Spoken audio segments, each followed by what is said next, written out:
안녕하세요. 김호준입니다. 단독 삼성전자 사흘째 이례적 압수수색.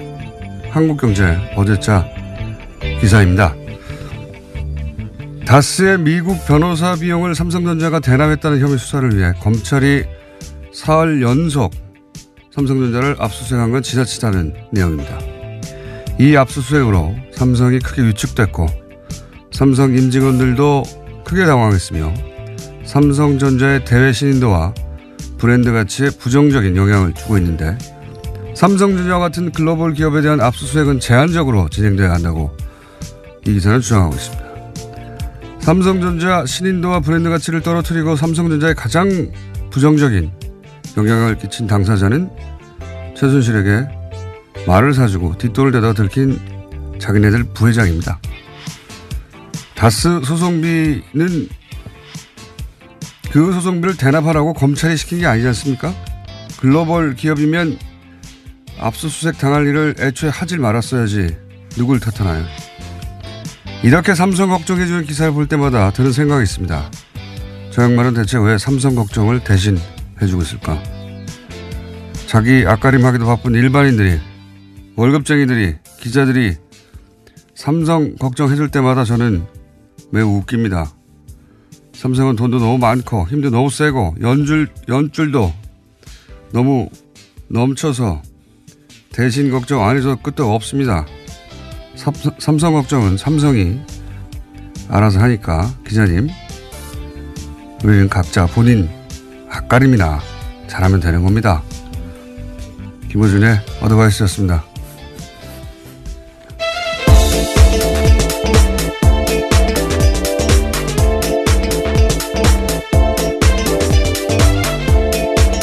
시사인의 김은지입니다. 삼성 걱정을 이렇게 많이 하나 모르겠어요, 저는. 예, 한국경제뿐만이 아니라 수많은 언론들이 하고 있습니다. 그 기사 쓰는 분들, 예. 본인이 앞가림이나 잘했으면 좋겠어요, 다들. 삼성이 걱정할 스스로 알아서 합니다. 예. 걱정 부서 따로 있어요, 거기. 어마어마하게 커요. 걱정 부서 하나가 이 기자님들이 소속된 회사보다 더 커요. 예, 같은 언론인으로서 사실 좀 민망한 상황인데요. 예. 걱정부서 하나가 기자님들이 속해 있는 언론사보다 더 부자예요. 걱정 안 하셔도 돼요. 예, 자기들이 다 알아서 걱정합니다. 자, 첫 번째 뉴스는 뭡니까? 네, 이현동 전 국세청장이 구속됐습니다. 이명박 정부 시절 국가정보원의 김대중 전 대통령 음해 공작 등에 대해서 협조한 대가로 대북 공작금 수천만 원을 받은 혐의인데요. 어제 영장실질심사가 있었습니다. 서울중앙지법 강부영 영장전담 판사가 밝힌 영장 발부 사유는 다음과 같습니다. 주요 범죄 혐의가 소명되고 증거를 인멸할 우려가 있다라는 겁니다. 이거 말 안 해도 돼요. 이거 이제 다 외웠어요, 사람들이. 영장 발부될 때는 혐의가 소명되고 인멸 위험이 있다. 뭐 이런 거고, 안 됐을 때는 인멸 위험이 없다. 뭐 이런 얘기인데, 이현동 전 국세청장은 지난주 잠시 말씀드렸지만, 이번에 구속된 건 국정원 이제 대북 공작금으로 김대중 노무현 전 대통령 해외 비자금 있나 찾다가. 네, 실패로 돌아갔다고 하는데요. 실패로 돌아갔지만 거의 10년 후에 이제 잡힌 것이고요. 예. 그래서 그 건으로 지금 되는 건데, 그런데 이제 지난주 잠시 말씀드렸지만 현재 핫한 삼성전자의 다스 미국 소송비 대납. 예. 이 건이 제가 아는 한 이현동 전 국세청장 역할이 있습니다. 예. 네, 추가 혐의가 또 생길 거라는 말씀이신 거죠? 현재 언론에 전혀 안 나오고 있는데 이 다스 분야는 제가 또 전문가 아니겠습니까? 네. 아직 어디서도 안 나오는데 앞으로 나올 겁니다. 만약 안 나오면 제가 이 뉴스공장에서 얘기하는 것으로 아주 재밌는 스토리가 있거든요. 예. 그리고 이제 관련해서 이학수 전 부회장이죠. 예. 전 구제본 실장. 네, 그렇죠. 해외 체류하고 있는 건 바로 이 수사를 피하기 위한 게 아니겠냐고 제가 강력히 주장한 바 있는데, 아마 아프실 예정 기술 같은 거 쓰지 않겠는가. 네, 조만간 피해자로 소환한다고 하는데요. 네, 아프실 예정 기술이나 소환되지 않으려고 여러 가지 노력을 하겠죠. 예. 어쨌든 다 이현동 전 국세청장 관련된 이야기는 이렇게 연결해서 머릿속에 떠올리셔야 된다. 예, 나중에 다스 연결된다. 소송비 대납 관련까지 예. 이어진다라는 거죠. 나중에 연결된다. 안 나오면 제가 연결해 드릴게요. 자, 다음 뉴스는? 네, 이상은 다스 회장의 아들 이동영 다스 부사장 기억하실 겁니다. 이 이동영 다스 부사장이 최근 검찰 조사에서 한 진술이 JTBC에 보도됐는데요. 아버지의 지분은 작은 아버지인 이명박 전 대통령의 것이다라고 시인했다는 겁니다. 지난달 24일만 하더라도요. 서울 동부지검에 조사받으러 가면서 포토라인 썼습니다. 그때는 아버님 것으로 생각한다라고 이야기했었는데 최근에 서울중앙지검 조사에서 말을 바꾼 겁니다. 그때 말씀드렸잖아요. 아버지 거라고 말해야지. 아버님 것으로 생각이 된다고 나는. 말이 안 되잖아요. 예. 이 전 대통령, 이명박 전 대통령 기자회견 다음날 제가 다 끝났다고 말씀드렸는데 이명박 전 대통령 주변에서 방어해주거나 보호해주거나 최소한 침묵해주는 사람들은 이유가 뭐겠어요? 이명박 전 대통령이 힘이 있다고 생각해서 그러는 거거든요. 예. 자기가 혼자 괜히 진실을 말했다가 자기만 죽지 않겠나. 과거에 힘이 있을 땐 그랬으니까요. 근데 이 기자회견은 힘이 없다는 걸 보여준 기자회견이에요. 그 사람들은 굉장히 예민하게 그걸 바라봤을 텐데, 그러니까 버틸 이유가 없어지는 거죠. 그래서 저는 그 기자회견 하지 말았어야 된다고 몇 차례 얘기했는데, 말을 안 했으면 그럼 뭐가 있는 줄 알았을 거예요. 계속해서 뭔가 있다라는 암시는 계속 했었는데요. 예, 아무것도 없잖아요. 예. 그때 이미 끝났다. 이제 이렇게 일반인들은 버틸 이유가 없는 거예요. 더 이상. 예, 이런 얘기는 더 나올 것이고. 자, 관련 뉴스가 또 있나요? 다스 관련해서? 네, 관련해서요. 이동영 씨의 자세한 진술이 오늘 아침 한국일보에 소개됐습니다. 검찰이 이명박 전 대통령 아들 시영 씨가 도곡동 땅 매각 자금을 쌈짓돈처럼 썼다라는 정황을 포착해서 수사 중이라는 건데요. 이동영 씨에 따르면 2013년 정도에 이시영 씨가 이상은 회장 명의의 통장을 만들어 달라고 했다고 합니다. 여기에는 도곡동 땅 매각 자금 10억 원 정도가 입금됐고요. 또 이상은 회장의 다스 배당금 수억 원도 송금됐다라고 합니다. 이 돈을 자기 개인 돈처럼 쓰다가요. 지난해 12월 달에 이동영 부사장에게 통장을 돌려줬다라고 합니다.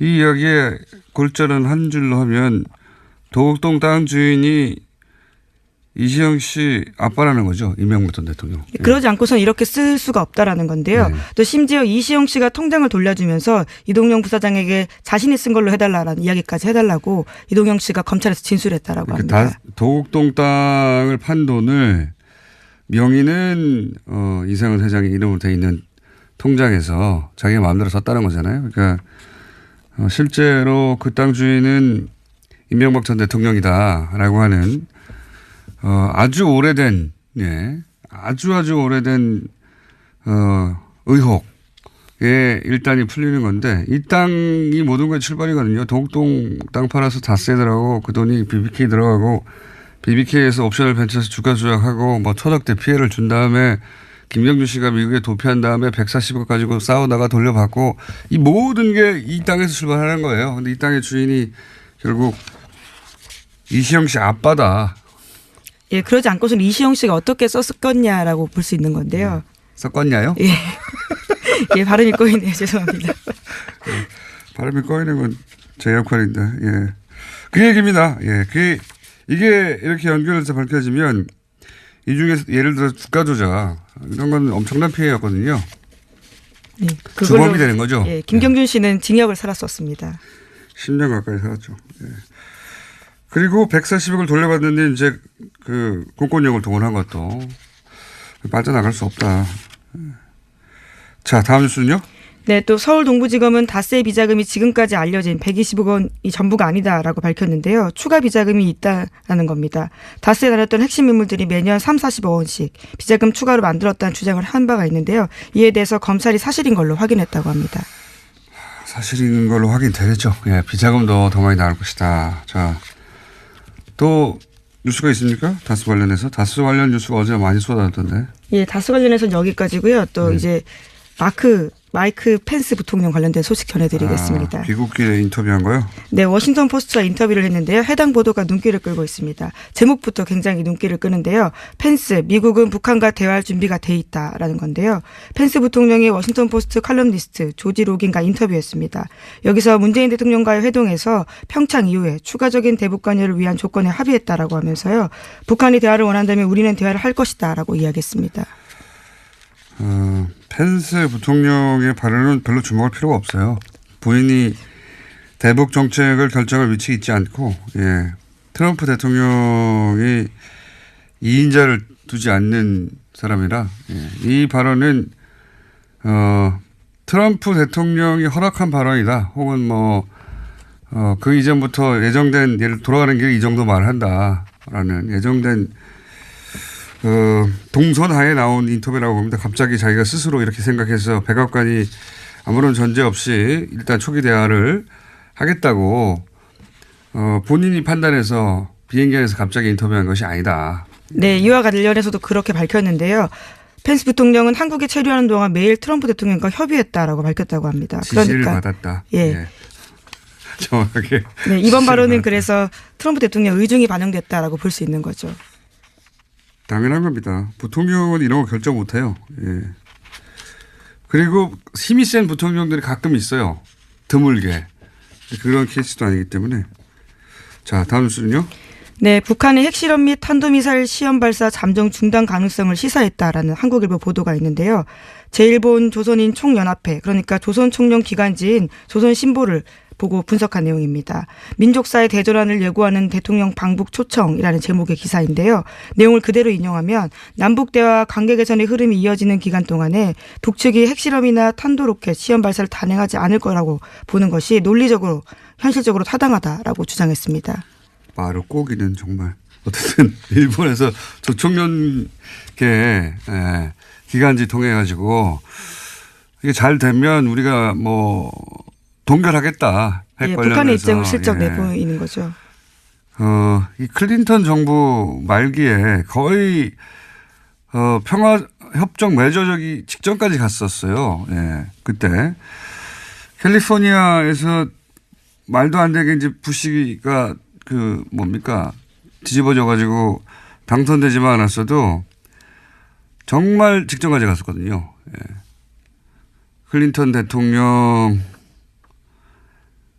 때 모든 게 해결될 뻔했어요. 네, 모든 게 미국 막판에. 정권이 교체가 되면서. 네. 예. 근데 막판에 이제 부시 들어서면서 모든 게 또 원점으로 되돌아갔지만 그때보다 지금은 더 어렵죠. 그때는 김대중 전 대통령과 클린턴의 조합으로 거의 이거 해결되나 보다 하는 막판까지 갔다가 다 무산됐지 않습니까? 이번이 20년 만에 다시 돌아온 기회예요. 과연 가능할지. 근데 또 상대는 트럼프 대통령이라 과연 가능할지 모르겠으나 훨씬 더 어려운 상황이긴 한데 근데 훨씬 더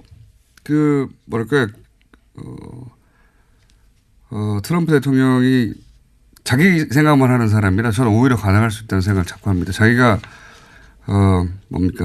노벨 평화상 받으려고 저는 노벨 평화상 받으려고 한다고 생각하거든요.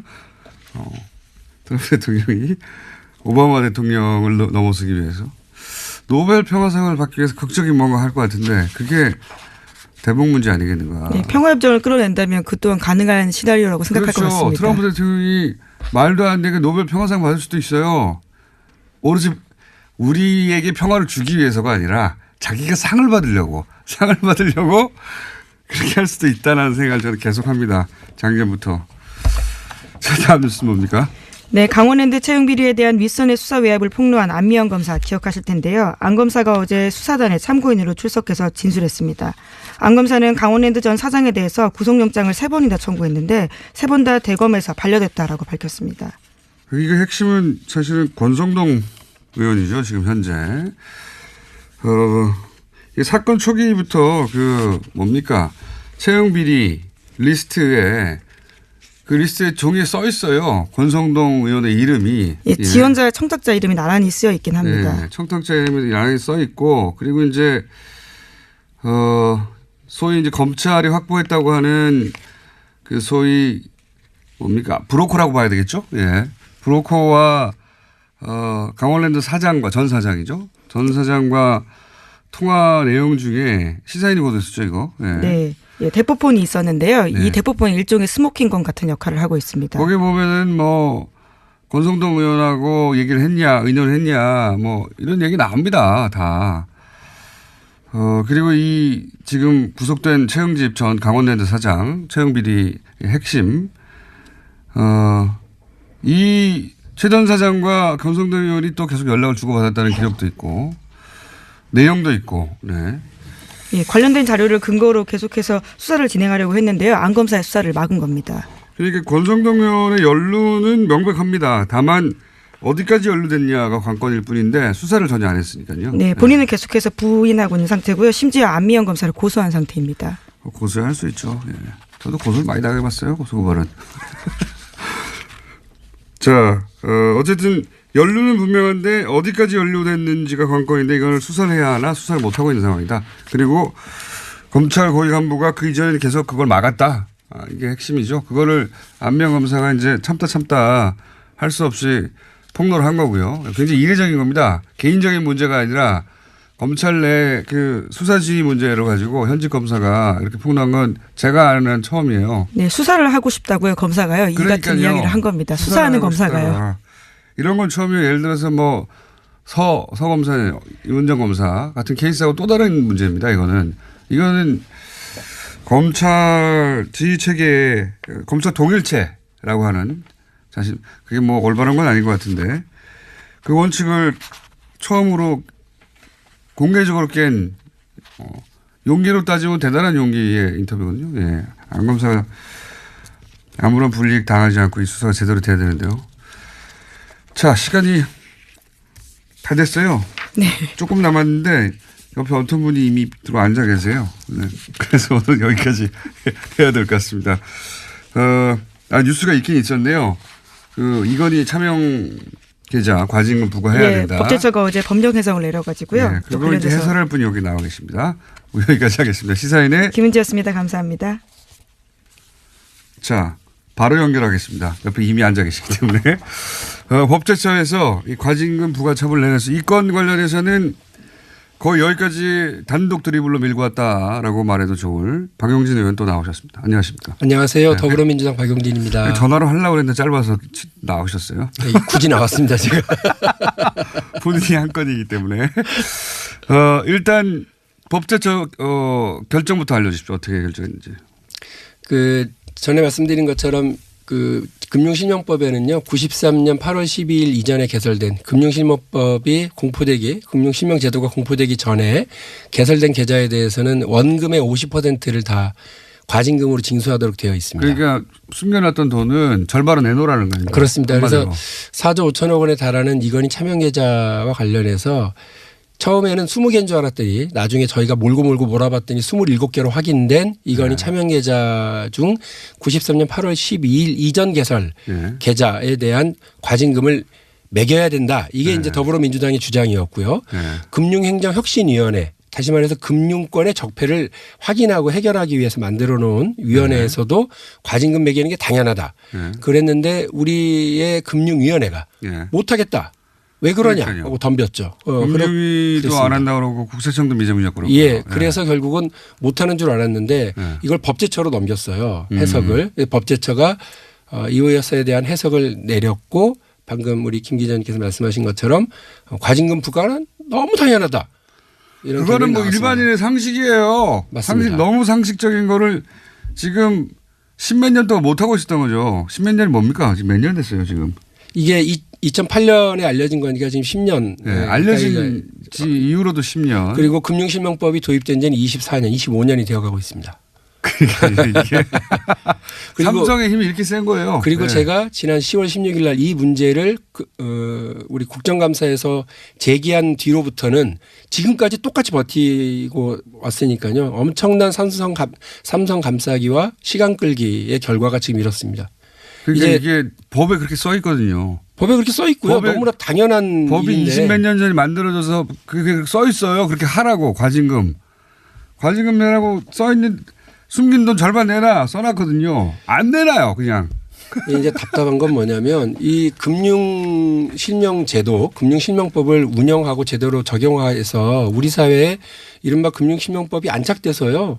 내 돈 내 이름으로 남의 돈 내 이름으로 하지 않고 내 돈 내 이름으로 하고 세금 제대로 내고 하라고 하는 그 제도를 제대로 안착시키기 위한 역할을 맡은 부서가 어디냐면 금융위원회예요. 아니, 이런 데서 제일 앞장서 가지고 이런 짓을 하고 있었어요. 삼성 대신에 그거 안 내도 된다고 법에 써 있어요. 내라고.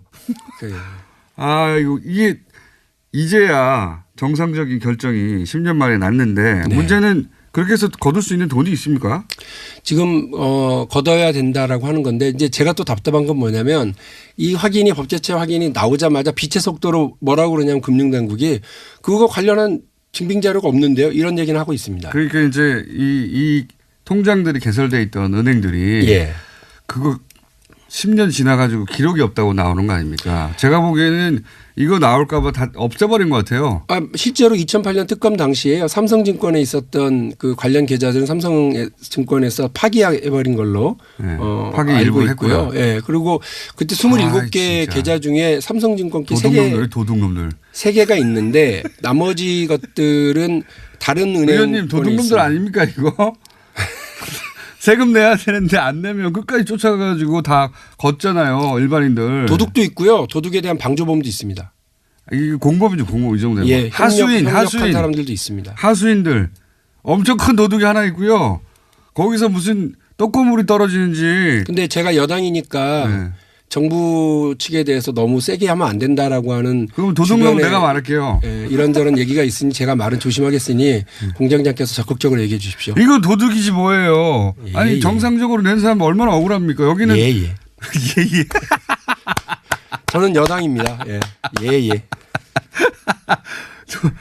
아니 이거 내야 되는 거란 말이죠. 그냥 뭐 고민의 여지도 없이 내야 되는 건데 그냥 안 낸 세월도 너무 오래됐고 이제 내려고 그랬더니 은행들이 다 그 기록이 없다고. 열받아 진짜. 또 못 걷게 생겼어요. 이거 기록이 없다니까. 제가 지금 말씀드리고 싶은 게 그건데요. 작년 10월 16일 날 과세와 가징금 걷자 그랬더니 못하겠습니다라고 버텼던 금융위원회. 그리고부터 2주 뒤에 세금은 거둘게요. 이렇게 태도를 바꿨죠. 세금 얼마 안 되잖아요. 네. 그리고 또 제가 막 몰아붙이니까 과징금 거두라 그랬더니 과징금은 못 걷습니다. 버텼던 금융위원회가 이번에 법제처 해석으로 거둬야 되게 생겼습니다. 그랬더니 은행이 나타났어요. 은행에 기록이 자료가 없습니다. 없다 이렇게 얘기를 하는데요. 그럼 처음부터 은행이 기록이 없어서 싸우는 거 의미 없어요. 그러든가. 그런데요. 저는 하고 싶은 말이 그겁니다. 제가 그 방법까지 가르쳐 줘야 됩니까? 네? 어떻게 해야 됩니까? 세금 걷어야 되고 과징금 걷어야 된다라고 하는 거 다시 환기시켜주고 여기까지 왔는데 이제 그 증빙 자료까지 제가 찾아야 되냐고요. 그와 관련해서 자기들이 찾아야 되고. 증빙 자료를 찾을 방법이 있어요? 있죠. 아니 자기들이 해야죠. 이 관련해서 어떻게든 추징이 가능한 추정 자료들을 확인할 수 있어요. 의원님 2008년도에 손에 뭐 쥐고 있는 거 계십니까? 2008년도에 삼성 특검이 있었고 그 관련 자료들이 지금 다 남아 있어요. 손에 쥐고 있으면 놓고 가세요 그러면. 예? 아직 손에 쥐인 건 없으시고요? 제가 그 여당인데요, 뭐. 예. 그래서 이 문제에 대해서는 정부 관료들이 금융위원회가요 없어요, 못해요, 안 해요, 나 몰라요가 아니라 책임 있는 태도를 보여줘야 된다는 것이 제 입장입니다. 은행을 또 압수수색 해야 됩니까? 그러면 어떻게 해야 돼요 도대체? 좀 내라고 제발. 금융위원회하고 금융감독원은요 압수수색 할 것 없이 시중은행들에게 관련 자료를 내출하라고 할 수 있는 권한이 있고요. 아니 근데 뭐 보관 시한 뭐 이런 거 내놓으면서 이제 지나서 할 수가 없다. 이러면 어떡합니까? 제가 알기로 93년 이전 계좌 특히나 현명관 삼성전자 부회장이 예전에 했던 말이 있습니다. 88년도에 개설된 내 계좌에 있는 2천억 원의 돈은 내 돈이 아니다. 네. 기자들과 인터뷰에서 했던 얘기예요. 그 이건희 씨 거다. 네. 이렇게 얘기를 한 적이 있거든요. 그렇게 해서 제가 추정을 했었던 바가 있고요. 네. 그러니까 그런 노력들을 증언을 모으든지 관련 그 당시에 은행 직원들의 이걸 모으든지 해서 확인하고 찾아낼 노력들은 안 하고요. 뭐 못 걷어요. 이 얘기부터 한다는 게 말이 돼요. 아니 그 은행이 바로 튀어나오는 것도 웃겨요. 이게 금융감독원의 발언입니다. 은행이 아니라. 예. 금융감독원은 은행한테 들었겠죠. 당연히. 제가 볼 때는 확인을 얼마나 했었는지도 모르겠고요. 예, 이와 관련해서 좀 책임 있게 했으면. 싹 정리해보자면 93년 법이 바뀌면서 그때까지 숨겨놨던 돈이 있잖아요. 다른 사람 이름으로. 복잡하게 생각할 거 없습니다. 숨겨놨던 돈이에요. 그 돈에 한 4조 정도 되는데 그 과징금이 그때 당시 법률로도 지금도 마찬가지고요. 숨겨놨던 돈 다른 사람 이름으로 절반 내라는 겁니다. 그동안 이때 안 냈어. 계속. 네. 계속 안 내다가 2008년에 들켰어요. 들켰는데 그때부터 지금까지 계속해서 그 돈을 거둬야 될 책임이 있는 혹은 뭐 지휘해야 될 책임이 있는 곳에서 그 돈을 안 거둬도 된다고 계속 얘기해 준 거예요. 정확하게 말씀하세요. 네. 안 거둬도 된다고. 그다음에 국세청도 안 해도 된다고. 그렇죠. 그러니까 2008년은 우리나라의 도둑놈들이에요. 도둑놈들. 네네 하셔야죠. 네네네. 블랙홀 같은 한 해인데 2008년이 이때 MB 정부가 시작이 되고요. BBK 특검은 은폐 특검이 돼버렸고요. 삼성 특검은 면죄부 특검으로 끝났습니다. 그래서 금융위원회는 그 당시 이건 금융실명법 위반이 아니라고 해석을 해서 지금 공장장 말씀하신 것처럼 이렇게까지 온 거죠. 그러니까 오히려 삼성의 차명 계좌를 삼성 이건희 회장 돈으로 넣어주는 역할만 해줬을 뿐이고요. 그러니까요. 거기에 대한 세금과 제대로 된 과징금을 거두려는 노력도 하지 않았던 겁니다. 아니 10년 동안. 예. 예를 들어서 김영철 변호사가 완전 목을 걸고 폭로했잖아요. 네. 네, 폭로했는데 거꾸로 그 폭로한 돈을 다 쌈짓돈으로 챙겨갔어요. 이게 말도 안 되는 도둑놈들. 네네. 맞습니다. 네네. 네. 제가 이거 하나 읽으려고 지금 써놨는데. 도둑놈과 그 공범들이에요. 네. 하나 써놨는데 읽어도 돼요? 이거 읽을 거 아쉽죠. 이제. 왜냐하면 우리 공장장님이 막 네. 얘기를 하시면 제가 해야 될 얘기 못하고 한 적이 많아서. 자, 읽을게요. 네. 이건희가 차명계좌에 4조 5천억을 숨겨놔도 감옥 가지 않았습니다. 법이 그렇답니다. 이재용이 이건희의 숨겨진 돈에 금융실명법에 따른 세금과 과징금을 매겨야 한다고 했더니 그렇게 못한답니다. 법이 그렇답니다. 이재용이 뇌물과 국민연금 통해서 삼성물산을 날로 먹어도 석방됩니다. 법이 그렇답니다. 이건희의 자녀들이 회사 돈으로 집수리를 해도 3억밖에 안 된다고 조사도 안 합니다. 법이 그렇답니다. 버스 운전기사는 2,400원의 버스비를 횡령했습니다. 회고됐습니다. 법이 그렇답니다. 대한민국이 법이 그렇다고 관료들이 그랬습니다. 이런 일 저질러 놓은 관료들에 대해서 처벌하고 책임 묻는 게 나라다운 나라 만드는 일이라고 저는 생각합니다. 의원님 그 마지막 방식은 효과가 없는 것 같아요. 그냥 저하고 주고받는 게 더 나을 것 같아요. 그런가요? 아, 네. 제가 일부러 써놨는데 속이 되게 상해서 그래요. 정말. 아니 그러니까 복잡하게 얘기하면 안 돼요. 이건 그냥 모두가 다 하는데 삼성이라서 빠져나간 거예요. 그것도 국가기관에서 더 도와줘가지고. 네네. 네. 네네. 자, 오늘은 네네 여기까지 하고요. 네네. 의원님 호는 그럼 네네로 하죠. 전에는 뭐 조지다러시더니. 네네 박용진 의원이었습니다. 감사합니다. 네, 고맙습니다.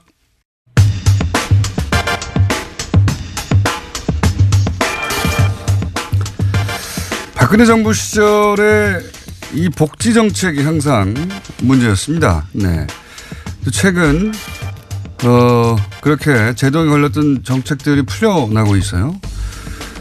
대표적인 당시 피해자, 당시 피해자 이재명 성남시장이 스튜디오에 모셨습니다. 안녕하십니까? 네, 반갑습니다.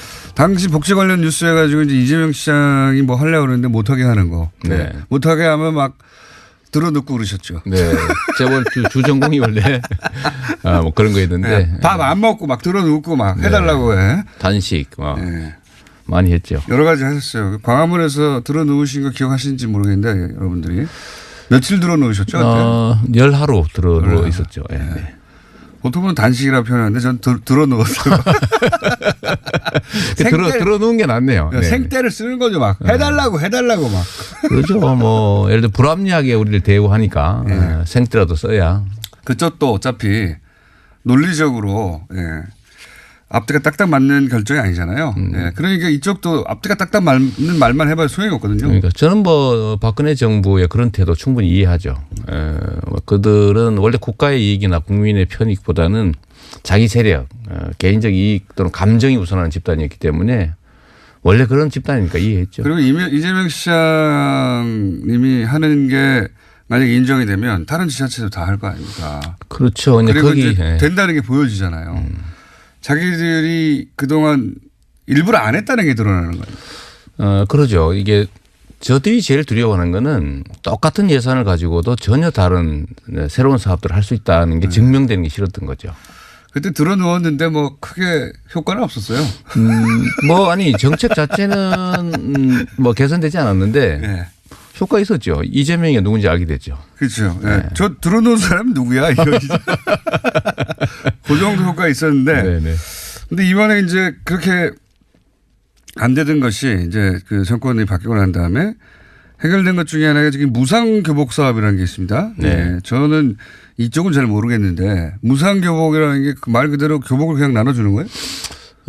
복지 시책의 일환으로 네. 이제 교육비 지원 사업 같은 거죠. 예를 들면 수업료를 면제해 줄 수도 있고 학용품을 이제 무상 국가에서 급식은 이제 굉장히 급식도 있는데 그런 분들이 없는데. 교복을 입어야 되니까 네. 이제 의무 교육 또는 뭐 교육에 필요한 비용을 국가가 부담해 주자 이런 차원에서 중학교 무상 교복을 저희가 시행을 했고요. 아, 중학교. 그 다음 단계는 이제 고등학교를 확대하는 중인데 박근혜 정부는 중학생이고 고등학생이고 무조건 다 막았던 거고 그 성남시의 자유한국당 측은 중학생 교복은 동의를 했는데 고등학생 교복은 1년 내내 계속 막고 있는 상태죠. 근데 그 마지막 반대 이유가 정부에서 동의하지 않았다. 아, 였었는데. 네, 근데 지금은 이제 동의는 아니고 정확하게 얘기하면 이제 수용. 우리는 반대 아니다. 뭐 이런. 이건 지자체가 결정할 일이다. 그렇죠. 예. 네. 뭐 그렇게 된 건데 저희가 다시 임시에 소집해서 요구해 볼 생각인데요. 이제 결론은 봐야 되겠습니다. 걸림돌 없어진 거 아닙니까 사실상 정부가 그런 것도 아니고 그런데 시의회는 달라요. 그러니까 매번 다르니까 이유가. 그때. 뭐 그때 다르기 때문에 이번에도 답을 안 하고 있다고 그래요. 언론들이 물으니까. 근데 이제 반대했던 논리는 뭐였습니까? 뭐 처음에는 돈이 없다. 뭐 또 그 다음에는 성남시는 돈이 있잖아요. 있어요. 우리는 예산을 다 마련해 놨는데 네. 지금도 한 300억 이상 또 남아 있거든요. 저금하고 있는 상태입니다. 근데 그게 이유가 안 되니까 그 다음에는 가난한 사람만 줘라. 그래서 가난한 사람 이미 주고 있다. 그 다음에 이제 마지막으로 나오는 이유가 정부가 이거 하지 말라고 하지 않냐. 아, 이 스토리가 그렇게. 네. 근데 뭐 이유가 시시때때로 바뀌기 때문에 이번에 저희가 임시회 요구해서 다시 추경으로 편성을 할 텐데 어떤 결론을 낼지는 또 가봐야 될 것 같습니다. 그렇군요. 어쨌든 이제 정부 차원의 걸림돌 없었는데 그러니까 무상 급식에서 이제 한 단계 더 나가서 교복도 무조건 사야 되는데. 그렇습니다. 그러면은 이거 지자체에서 해결해 주겠다 이렇게 나서는 거잖아요. 그렇죠. 뭐 지자체든 교육청이든 교육에 필요한 비용은 사실은 교육 자체가 그 선택이 아니라 필수기 때문에 이제는 고등학교까지는 그 비용을 국가가 부담하는 게 맞죠. 거기 좀 더하면 네. 지금 이번 문재인 정부의 국정 그 계획 중에 고교 무상 교육이 들어가 있습니다. 아, 고교 무상 교육도 들어가 있어요? 이미 들어가 있습니다. 예, 들어가 있고요. 또 하나 더 말씀을 드리면 일부에서 그런 얘기예요. 아, 교복을 없애버리지 그러냐 이런 반론이 꽤 있습니다. 네, 그렇죠. 그런데 할 수도 있죠. 그거는 교복이 왜 유지가 되고 있는지를 잘 모르고 하는 얘기죠. 만약에 교복을 없애면 학교에서 그야말로 일종의 패션쇼가 벌어질 수 있습니다. 좋잖아요, 패션쇼. 근데 문제는 돈이죠. 예를 들면 학생들 사이에 자산 오히려 그렇죠. 그걸 오히려 막기 위해서 사실 교복을 입는 측면이 아주 강합니다. 그것도 뭐 일리 있는 이야기네요. 그거는 근데 지금 현재 어떻습니까? 전국 중학교가 다 교복을 입어요? 의무는 아닌데 대체적으로 입고 있죠. 그런 이유로 해서. 네, 그렇습니다. 왜냐하면 학부모들이 교복을 입자고 그래요. 교복 자율화가 됐다가 다시 그렇게 네. 돌아갔군요. 네. 여러 가지 시행착오 끝에. 그렇습니다. 네. 아하. 그래서 교복을 대부분 입는다. 그러면 네. 그 교복은 학교마다 다 다르죠, 조금씩. 조금씩 다르죠. 그 똑같은 교복, 같은 학교 내에서도 교복마다 또 차이가 있습니까? 싼 교복, 비싼 뭐 교복. 그럴 수 있죠. 뭐 소위 이제 그렇구나. 비싼 그 뭐라 그러면 상표를 붙인 네. 비싼 천으로 쓴다든가 상표를 붙인다든가. 상표 때문에 주로 그러죠. 약간 그래서- 맵시가 다른다든가 뭐 그런 거겠죠. 그렇죠. 이제 주로 상표입니다. 예를 들면 어느 회사에 상표를 붙였냐. 예를 들면 뭐 선전 많이 하는 그런 대기업 것이냐 아니면 뭐 중소기업 것이냐에 따라 가격 차이겠는데 품질 차는 크게 나지는 않고요. 그래서 저희가 사실 이런 것도 기억해 봤어요. 교복을 다 지급해야 된다면 현금으로 줘서 사게 하는 것보다는 네. 교복 생산 협동조합을 만들어서 교복을 골라 입게 하자. 저희 성남시는 이미 교복 생산자 협동조합을 만들어 놓은 상태입니다. 다 만들어놨는데 하지 못하고 하지 있어요. 못하고 있는 거죠. 네. 왜냐하면 실제로 성남의 교복 생산 업체들이 대기업에 납품을 하고 있어요. 이미. 알겠습니다. 그런데 거기에 생산 원가보다는 훨씬 비싼 가격으로 대기업들이 받고 있죠. 그럼 만약에 이 문제가 성남시에서 해결이 되고 그 성남시에서 교복을 무상으로 학생들이 다 지급하는 것을 하고 나면 이게 이제 무상급식이 그랬듯이 다른 지자체로 퍼져나갈 수도 있겠네요. 그렇습니다. 이래서 다른 지자체들이 재정 상황이 어려우니까 이거 부담이 되지 않냐라고 얘기하는데요. 네. 이건 전혀 사실이 아닙니다. 왜 사실은 아닙니까? 보통은 시군들처럼 재정이 어려운 지역 얘기들 하지 않습니까? 네. 그 제가 하나 예를 들어봤는데요. 경기도에 6만 명대의 군 단위가 하나 있습니다. 예를 들면 네. 거기는 1인당 예산이요 한 5, 600만 원씩 됩니다. 근데 성남시 같은 경우는 1인당 예산이 1년에 200만 원이에요. 그런데 그쪽에는 예를 들면 우리는 30억 가까이 들지만 거기는 학생이 몇 명 없잖아요. 기껏해야 제복이는 한 4, 500명? 그 정도면은 그 30만 원씩 해도 얼마 안 됩니다. 그러니까 한 2억 정도밖에 안 되는 거죠. 그러니까 전체 3, 4천억 예산 중에서 2억이 없어 못하는 건 아니거든요. 도로 포장 엉뚱한 데 하나 안 하면 간단하게 마련할 수 있는 돈이죠. 실제로는 그 돈을 거기 쓰는 게 아깝거나 그런 생각 안 했을 뿐이다. 저는 그렇다고 봅니다. 우선순위 나는 선택 했다. 문제죠. 아니 그러니까 복지 정책이라고 하는 게 엄청나게 많은 돈이 드는 게 아니고요. 네. 성남시 청년배당도 예를 들면 1인당 100만 원 24세에게 주는데 연간 100억 정도가 됩니다. 근데 아까 예를 들었던 그 군 단위에도 보면 네. 그 청년 24세 되는 사람이요 한 400명, 400명밖에 안 돼요. 그러면 그 3, 4억 정도 아닙니까? 못하는 건 사실 돈이 없어서는 아니죠. 시장님, 그 교복은 알겠습니다. 네. 교복은 그리고 여기에 대해서 이제 경기도에서는 반대해서 재수했었죠. 네. 그 얘기는 제가 남경필 지사한테 듣기로 하고요. 왜 재수했냐. 안 계시기 때문에 네, 얘기는 네, 더 네. 안 하기로 하고 이게 뉴스에 나왔어요. 성남시가 공영개발로 환수한 5,500이 있었는데 네. 그중에 1,800억을 현금으로 시민들한테 주겠다. 네. 이거 획기적인 뉴스긴 한데 굉장히 뭐랄까요. 받아들이기 생경한 로직입니다.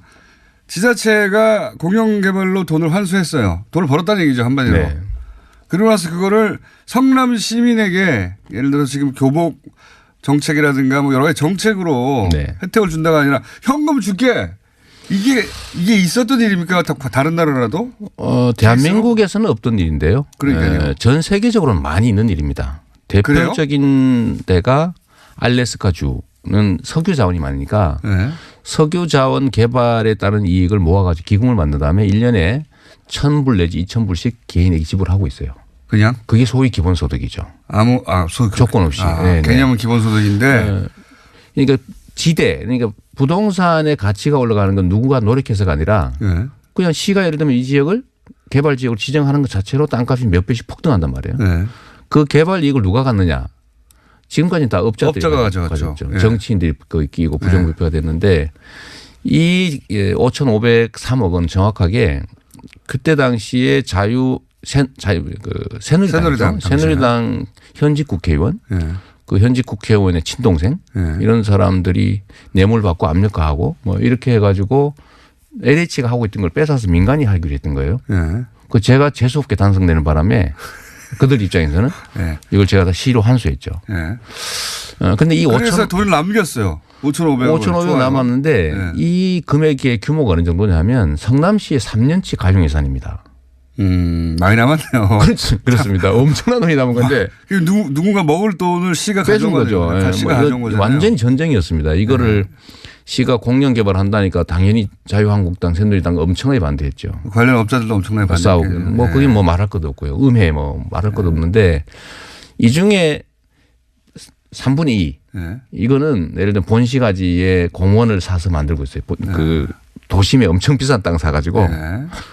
그것도 하고 터널도 만들고 기반시설을 만들고 1,800억 정도는 원래 이제 저희가 보통 그런 데 쓰고 뭐 빚 갚고 그러는 거 아닙니까 원래. 빚은 이미 다 갚았으니까 갚을 때 더 없고요. 예, 없어요. 잘난 척 하실 만하네. 네, 잘할 만하죠. 뭐 저희 현금을 한 5,200억 정도 갚았으니까 네. 똑같은 예산 가지고요. 근데 이미 3분의 2 정도는 성남시는 빚이 하나도 없습니까? 없어요. 9억 남았어요. 9억. 근데 그건 정부에서 원래 대신 갚는 거여서 우리 빚이 아니고요.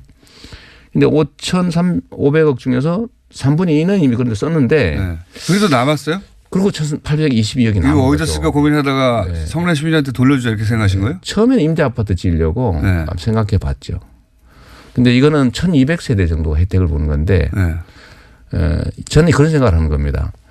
자날자떡이라고 이게 네. 정치 잘하면 자다가도 날바닥 떡이 떨어질 수도 있고 잘못하면 날벼락 맞을 수도 있다. 이거를 우리가 사실은 좀 체감할 필요가 있거든요.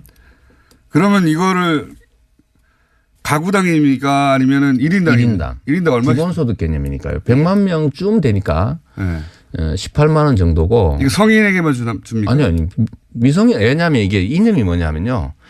시민들이 맡긴 주권을 행사해서 생긴 일종의 불로소득이기 때문에 성인만 가질 이유는 없죠. 왜냐하면 성남의 주인은 성남 시민이니까. 그러면 예를 들어서 일주일 전에 이사 왔어요. 그러면 그거는 제한을 좀 하려고. 그건 예를 제한을 들면 이게 해가지고. 용역주인데 네. 예를 들면 뭐 1년 이상 또 3년 이상 거주 이런 건 해야죠. 네. 왜냐면 이거 보고 이사 오지는 않겠지만 네. 그럼 대략 얼마 정도 들어갑니까? 되게 한 20만 원 정도. 1인당? 가구당 한 뭐 60에서 한 70만 원 정도 되지 않을까 싶어요. 뭐 가구수에 따라가겠지만. 예. 4인 가구면 80만 원, 5인 가구면 100만 원이네요. 그런데 제가 이 얘기를 하고 싶은 거는 이거 처음 해보니까 처음 해보니까 여러 가지 이상하죠. 예, 왜 돈을 주고 그래 이런. 근데 이거 당연한 거예요. 왜냐하면 세금이라고 하는 건 써 없애는 것이긴 한데 이건 세금이 아니거든요. 세금이 아니고 시민들이 맡긴 권한을 행사해서 생긴 세금 외의 수익이란 말이에요. 네. 예, 그걸 예를 들면 장기 투자했을 수도 있지만 이건 일회성 수입이라서 일종의 정책을 만들기는 어려워요. 왜냐하면 다음에 이런 소득이 생긴다는 보장이 없으니까요. 그래서 이걸 저금해 놓고 이자 따먹을 수는 없잖아요. 그럴 수도 있죠. 아니 그 예산의 원리상 그러면 안 되는 거예요. 그래요? 네. 그러면 예를 들어서 필요한 사업들을 다 했는데 남았어요. 그러면 이걸 저축하고 이자를 따먹는 것도 안 됩니까? 그거는 세입 세출 균형의 원칙에 어긋나요. 왜냐하면 세대별로 올해 세금을 낸 사람이 올해 혜택을 봐야 그럼 되고. 이런 아이디어 한번 모집해 네. 보시죠. 그러니까 이게 확정된 사안이 아니면 물론이죠. 1,800억으로 성남시가 할 수 있는 아이디어로 공모해 보시죠. 성남 시민들부터. 지금 현재 그걸 하고 있는 상태죠. 예를 들면 시장의 현재 안은 배당이에요. 저는 그게 옳다고 보고 그 배당도 지역 화폐로 주면 지역 경제가 살 거다. 저희는 지역 화폐를 하고 있으니까요. 이 시장이 아닌데 뭐 이걸 그 전문가는 용역도 줄 거고 시민사회에 던졌으니까 여기 반대 의견들도 나오죠. 반대 의견 결국 최종 결론은 다음 시장쯤에서 최종 결론을 내게 될 겁니다. 아 그렇구나. 시장님으로 있으신 동안 이 돈을 다 돌려줄 수는 없는 거군요. 왜냐하면 올 연말이 돼야 비로소 현재 들어오게 되는데 지금부터 준비를 해야 됩니다. 그때는 백수일 수도 있잖아요. 그렇죠. 저는 뭐 백수. 아까네. 내가 넘어갔네요. 그때는 백수일 수도 있죠. 네, 그렇죠. 성남시장이 아닐 가능성은 매우 높죠. 네. 그래서 그 돈에 대해서 관여할 수가 없게 될 수가 있네요. 전혀. 그렇죠. 네, 그래도 예를 들면 제가 그냥 들어놓을 수는 있죠. 그거 내가 하라고 그랬는데 안 한다고. 시민의 한 사람으로서. 시민의 한 사람으로. 3년을 임기 남긴 상태인 시장이나 3개월을 남긴 사람이나 3일을 남긴 사람이나 시장인 건 똑같아요. 현재 해야 될 일은 해야 되는 거죠. 저는 이걸 제가 강제할 수는 없어요. 의회도 동의해야 되고 시민들도 공감해야 되고 그래서 의견들이 좋은 게 많으면 바꿀 수도 있는 거죠. 이거는 제가 보기에는 이렇게 되든 안 되든 이런 아이디어를 던졌자는 자체가 제가 보기에는 거의 들어눕는 수준의 발상의 전환이라고 봅니다. 예. 대한민국의 가장 심각한 문제는 엄청난 불평등과 격차고요. 이 불평등과 격차 중에서 가장 심각한 원인은 지대입니다. 소위 불로소득이죠. 부동산 불로소득을 환수해야 됩니다. 자, 시장님 시간 다 됐어요 이제. 벌써요? 제가 아침 5시 반에 일어나가지고 왔는데 벌써 이렇게 끝냈어요. 이재명 시장이었습니다. 자, 오늘만큼 이 코너명에 맞는 순간이 있었나 싶습니다. 굉장히 핫한 가면 하태관 선생님 나오셨습니다. 오늘은 핫이라기보다 파이어 불이 났죠. 거의 뭐 화제가 났습니다. 네, 가면 하태관 선생. 네. 저보고 비슷하다고 정청래 선수는 또 말씀하시더라고요. 그러고 보니까 저하고 비슷한 것 같기도 하고. 이 뉴스공장에 나올 시간을 일부러 맞춰서 일부러 폭탄을 터뜨리신 게 아닌가. 김일성 감면도. 그래서 사실 제가 어제 상당히 귀가 간지러웠는데 하루 참았습니다. 오늘 다 풀려고. 오늘 다 풀려고. 자, 일단 이제 주장부터 해보시죠. 모르시는 분들 위해 잠깐 이 말씀을 드릴게요. 모르시는 분들 위해서 제가 10초짜리 설명을 드리면 북한 응원단에서 이제 가면 하나 썼는데. 맞습니다. 응원 도중에. 그 가면의 얼굴이 김일성이다. 이다고 제가 주장을 네. 했죠. 라고 네. 주장을 강하게 매우 하셨죠. 제가 저는 이제 북한한테 이렇게 따진 건데 네. 제가 놀란 거는 청와대, 통일부, 민주당이 떼거지로 저한테 덤벼들더라. 좀 네. 아쉽더라. 그러니까 북한이 저는 덤비려고 했는데. 왜냐하면은 네. 정부가 해야 될 일은 북한 니들이 대답해라. 이런 의혹이 있다. 아니, 이런 그 주장이 응원단에서 있다. 아니라고 했잖아요. 응원단. 공식적으로. 그걸 왜 북한에서 답을 합니까? 응원단이 아니라고 그러니까 이 했는데. 북한을 잘 모르시는 게 잘 모르시는 게. 북한이 답변을 많이 해요. 우리가 뭐라 이거는- 하면 이거는 그만한 사안이 안 된 거죠. 그쪽에서 보기에. 이거 아니죠. 말도 안 그만한 되는- 사안이 된 거죠. 그래서 어제는 가면은 안 들고 나왔죠. 아니, 그건 제 이제- 이야기를 존중을 한 거죠. 자, 그러면 근거가 무엇인가? 이게 하나씩 한번 따져봅시다. 네. 통일부가 미남 가면이라고 그랬잖아요. 예. 그건 제 주장을 반박한 게 아니에요. 제 주장을 오히려 도와준 거예요. 옹호한 겁니다. 왜요? 왜 그러냐면 네. 북한의 최고 미남이 누구라고 생각하세요? 그거는 뭐 기준에 따라 다르죠. 북한은 하나의 기준밖에 없죠. 북한의 최고 미남은 최고 미남 기준이 뭐라고 생각하세요? 김일성이기 때문에 아, 미남이라고 그렇죠. 한 말은 와, 대단한 논리네요. 대단한 논리가 아니라 북한이 그래서 수령 사회인 거예요. 아니, 한번 물어볼게요. 문재인 대통령 미남이죠. 문재인 대통령 아니, 미남이죠. 계속 우겨보십시오. 하여튼. 문재인 대통령 미남이죠. 그 미남이라고 하면 문재인 한 사람밖에 없는 겁니까? 아니, 그게 아니라. 네. 그죠? 미남이죠. 왜냐하면 지지자들은 좋아하고 뭐 흠모하고 존경하고 하니까 잘생겨 보여요. 약간 실제로 약간 미남. 논리인데 이건. 북한은 더한 거예요. 실제로 김일성 젊은 시절 사진 보셨죠? 북한에서 미남이라고 하면 오로지 김일성만 오로지 김일성이 아니라 최고의 미남. 최고의 미남. 다양한 미남들이 있지만 네. 최고의 미남. 그러니까 한번 보세요. 그 사진을 한 사람의 사진을 다 같이 가지고 나왔잖아요. 네. 내가 물어볼게요. 그럼 누구예요, 그 사람? 아니 뭐 그쪽에서야 말하는 배우가 있잖아요. 리영호라고. 그러니까 리용호라고 하면 네. 뭐 한국에서 일각에서 나온 건데 통일부 공식 입장도 아니고 네. 국민을 바보로 하는 겁니다. 왜요? 제가 오늘 페이북에 띄울게요. 네. 그 가면 사진, 네. 리용호 사진, 네. 젊을 때 김일성 사진 세 개를 비교해 놓고 한번 판단해 보세요. 알겠습니다. 누가 리용호라 그러나? 인정하세요. 잠시 잘못 아니 그거 판단했다고. 내가 인정할 수 없는 이유를. 그러니까 리용호라고 하는 건 말이 안 되는 거예요. 그러니까 지금 김일성이 아니라고 하는 분이 두 파로 나뉘어 있는데 네. 한 분은 특정인이다. 네. 그래서 리용호 나오고 또 한 사람 누구 나오냐면 김일성 대역 배우다. 대역 배우다. 김일성 대역 배우면 김일성이지. 네, 김일성이다. 그러니까, 그지? 그잖아요. 그리고 또 한 주장은 이거 오늘 방송 끝날 때 계속 주장하실 거죠? 여기서 하고 내가 주장 안 해요. 왜? 내가 잘못 판단한 건 대승적으로 평창 올림픽이 있는 동안 왜냐하면 북한이 수용을 했는데 내가 뭐 떠들 필요가 있나요? 수용이라는 그러니까 건 김일성 가면이라고 수용한 게 아니라 안 들고 나오잖아 적어도. 국내에서 괜히 시끄러우니까 안 하려고 하는 거죠. 그러니까 그 북한이 바뀐 거지. 그러니까 김일성 가면이 아닌데도 시끄럽게 굴어가지고 그래서 바꾼 거죠 그냥. 그거는 한번 인터뷰 해보세요. 인터뷰 해보시고. 그러니까 또 한 가지는 네. 자, 이게 이제 근거 1. 북한에서 미남이라고 하면 바로 김일성을 의미한다. 최고의 미남은 김일성이다. 알겠습니다. 기성세 특히 북한 기성세대에게는 알겠습니다. 집권층에게는 네. 그리고 두 번째로는 이 반론을 펴는 사람이 두 가지 입장이 있는데 아까 조금 전에 예. 특정인이다. 특정인이다. 근데 특정인은 지금 김일성 대역 배우다 하는 건 김일성이고 예. 그다음에 특정인이 아니고 예. 그냥 미남이다. 잘생긴 얼굴이다. 예. 그러면 이거는 제 주장을 반박한 게 아니라 제 주장을 도와준 거다. 좀 전에 말씀드린 북한에서 미남이라고 하면 곧 김일성을 의미하기 최고의 때문에. 미남은 그냥 미남이 아니라 실제로 김일성 잘생겼어요. 20대 한번 보세요. 그리고 키도 굉장히 김일성 크고. 잘생겼다고 말씀하십니다 지금. 김일성 찬양했네 내가. 그러니까 고무찬양. 지금 단위 시간당 용문자가 기록을 깨고 있어요. 뭐 기록 깨면 총당 100개씩 막 쏟아져요. 홍준표 대표 기록을 깹니까 오늘? 깨어가고 있습니다. 그리고 어제 내가 놀랍네요 숫자가. 공장장님 방송을 들었는데 네. 그 이야기 하더라고. 어떻게 수령님 얼굴에 구멍을 뚫냐. 네. 내가 한번 물어볼게요. 네. 공장장님 눈에는 구멍이 있습니까 없습니까? 김일성 가면을 본 적이 있어요 없어요 세상에서 북한에서. 이거 있다 답변해. 네. 공장장님 눈에는 구멍이 있어요 없어요? 눈구멍이. 눈에 구멍은 없죠. 눈 구멍이라고 말을 하는 거죠. 눈구멍이 있죠. 그게 동공입니다. 실제 구멍이 뚫린 건 아니잖아요. 그 안에 뚫려 있죠. 막혀 있죠. 어디 아니, 찍었습니까? 막혀 있는데 안에 구멍이 있죠. 그게 눈구멍이고 눈구멍을 다른 말로 하면 공이에요. 공자가 구멍 공자예요. 네. 그러니까 3차원에는 구멍이 있는데 네. 이걸 2차원으로 형상화하면 구멍이 당연히 있어야죠. 또 하나 물어볼게요. 그 구멍을 누가 뚫었어요? 누가 뚫었습니까? 그거 가면 만든 기계가 뻥 뚫었겠죠. 네. 찍어가지고 프레스로. 당에서 뚫었죠. 당에서 노동당에서. 당에서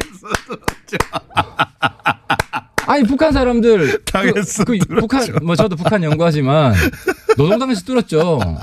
결정을 해가지고. 노동당에서 좋아. 이것은 김일성 최고전업 김일성의 가면이지만 그래서 우리가 공장이 아니라 노동당에서 직접 뚫기로 했어. 이거. 왜냐하면 그 가면 제작을 누가 했겠습니까? 제작 결정을. 그 온 응원단 개개인이 한 게 아니잖아요. 응원단 개개인이 야 지금부터 뚫기 시작해 막 뚫어. 그게 아니잖아요. 아니, 가면 만든 것을 뚫었겠죠. 그러니까 기계로. 결정을 누가 했냐고. 기계로. 이번에 한국에 내려와서 네. 이 전반적인 행사를 기획하고 네. 제가 볼 때는 김여정이 결정했습니다. 왜 김여정이 결정했냐면 이거는 우리 할아버지지만 구멍을 뚫어도 좋아. 그렇지. 아니 구멍 안 뚫으면 쓰는 사람이 답답하잖아. 아니 수령님이 인민들을 생각하는데 이미 역대 누적 문자 돌파했습니다. 오늘 2배 갑시다 그럼. 아니 논리가 너무 재밌긴 하네요. 계속 해보시죠. 그러니까 이거는 당이 결정했고 당이 결심하면 인민은 한다가 북한 철학이에요. 당이 가면에 구멍을 뚫기를 결정했기 아니 가면에 때문에. 구멍을 안 뚫으면은 장군님 입장에서 얼마나 인민들 답답하게 하는 거야. 이거 재밌으라고 하는 게 아니고 어떻게든 만들어 보려는 북한 거죠. 입장에서 이야기를 하는 거예요. 네, 알겠습니다. 그리고 또 마지막 하나. 마지막 이 부분은 이제 북한 전문가분들이 혹은 탈북자분들도 잘 모르시는 건데. 탈북자도 잘 모르는 네, 잘 모르는 거구나. 건데 네. 제가 지적을 합니다. 뭐가 있냐면 네. 탈북자분들은 맞습니다. 북한 안에서는 네. 그런 응원 도구를 쓰는 것이 금지되어 있습니다. 네. 허용을 안 합니다. 네. 그래서 못 하지만 본 겁니다. 한 번도 북한 한 번도 안에서는. 못 본 건데. 북한 안에서는 못 본 겁니다. 못 본 건데. 그런데 네. 모르고 있는 게 뭐냐면 북한 안에서 금지되어 있다고 해서 네. 북한 바깥에서 다 금지되지는 않습니다. 네. 예를 들어서 굉장히 신박한 논리들이 등장하고 있네요. 이거는 제가 어떻게 생각해내셨어요 이런 거? 저도 북한 전문가예요. 그러니까 이건 뭐냐면 구멍을 당이 뚫었다. 당이 뚫었지. 손녀가 뚫기를 결정했다. 그리고 할아버지 얼굴 구멍 뚫어 이렇게. 재밌다.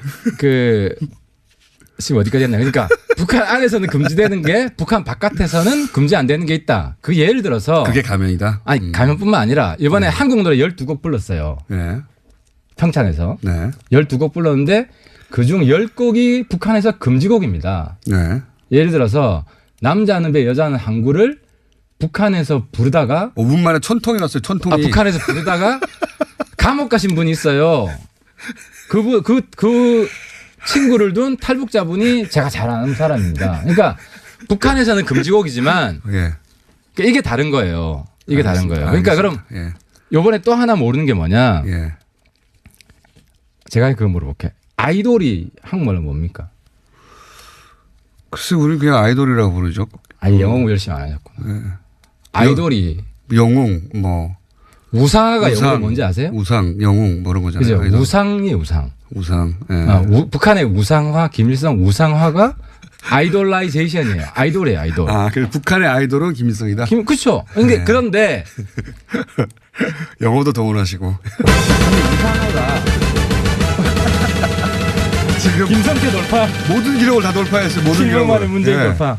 진짜 모든 기록을 진짜 1,500통이 왔어요. 불났네. 예. 그러니까 요약이 내가 말씀드리면은 제가 말하려고 하다가 하도 재밌는 말씀을 하셔가지고 그냥 듣고 있습니다. 예. 박수! 요약이까지 합시다. 지금 다들 박수 치고 난리 났다. 신기로 경신했기 때문에 너무 신박해요. 와, 저는 이거 나올 줄 몰랐습니다. 이것은 당에서 결정해서 구멍을 뚫었다. 이거 진짜 대단한 논리거든요. 그렇지. 아니 북한 사회 지금 구조상 누가 구멍을 뚫겠어요. 그럼 구멍 뚫는 거에 대해서 김정은이 동의한 거예요. 어떻게 동의 안 했는데 저런 현상이 발생합니까? 알겠습니다. 알겠고요. 그래서 제가 이제 이야기까지 드리려고 그랬는데 마무리 한번 해보시죠. 이야기. 네. 이번에 이제 김정은이나 김여정은 네. 북한의 정규 교육을 받지 않았습니다. 그렇죠. 해외에서 교육받았죠. 네, 해외에서. 네. 그래서 수령화로 세뇌돼 있지 않아요. 북한 주민들하고 완전히 달라요. 할아버지인데도 불구하고. 그리고 예. 김정은이 굉장히 파격적인 정치를 합니다.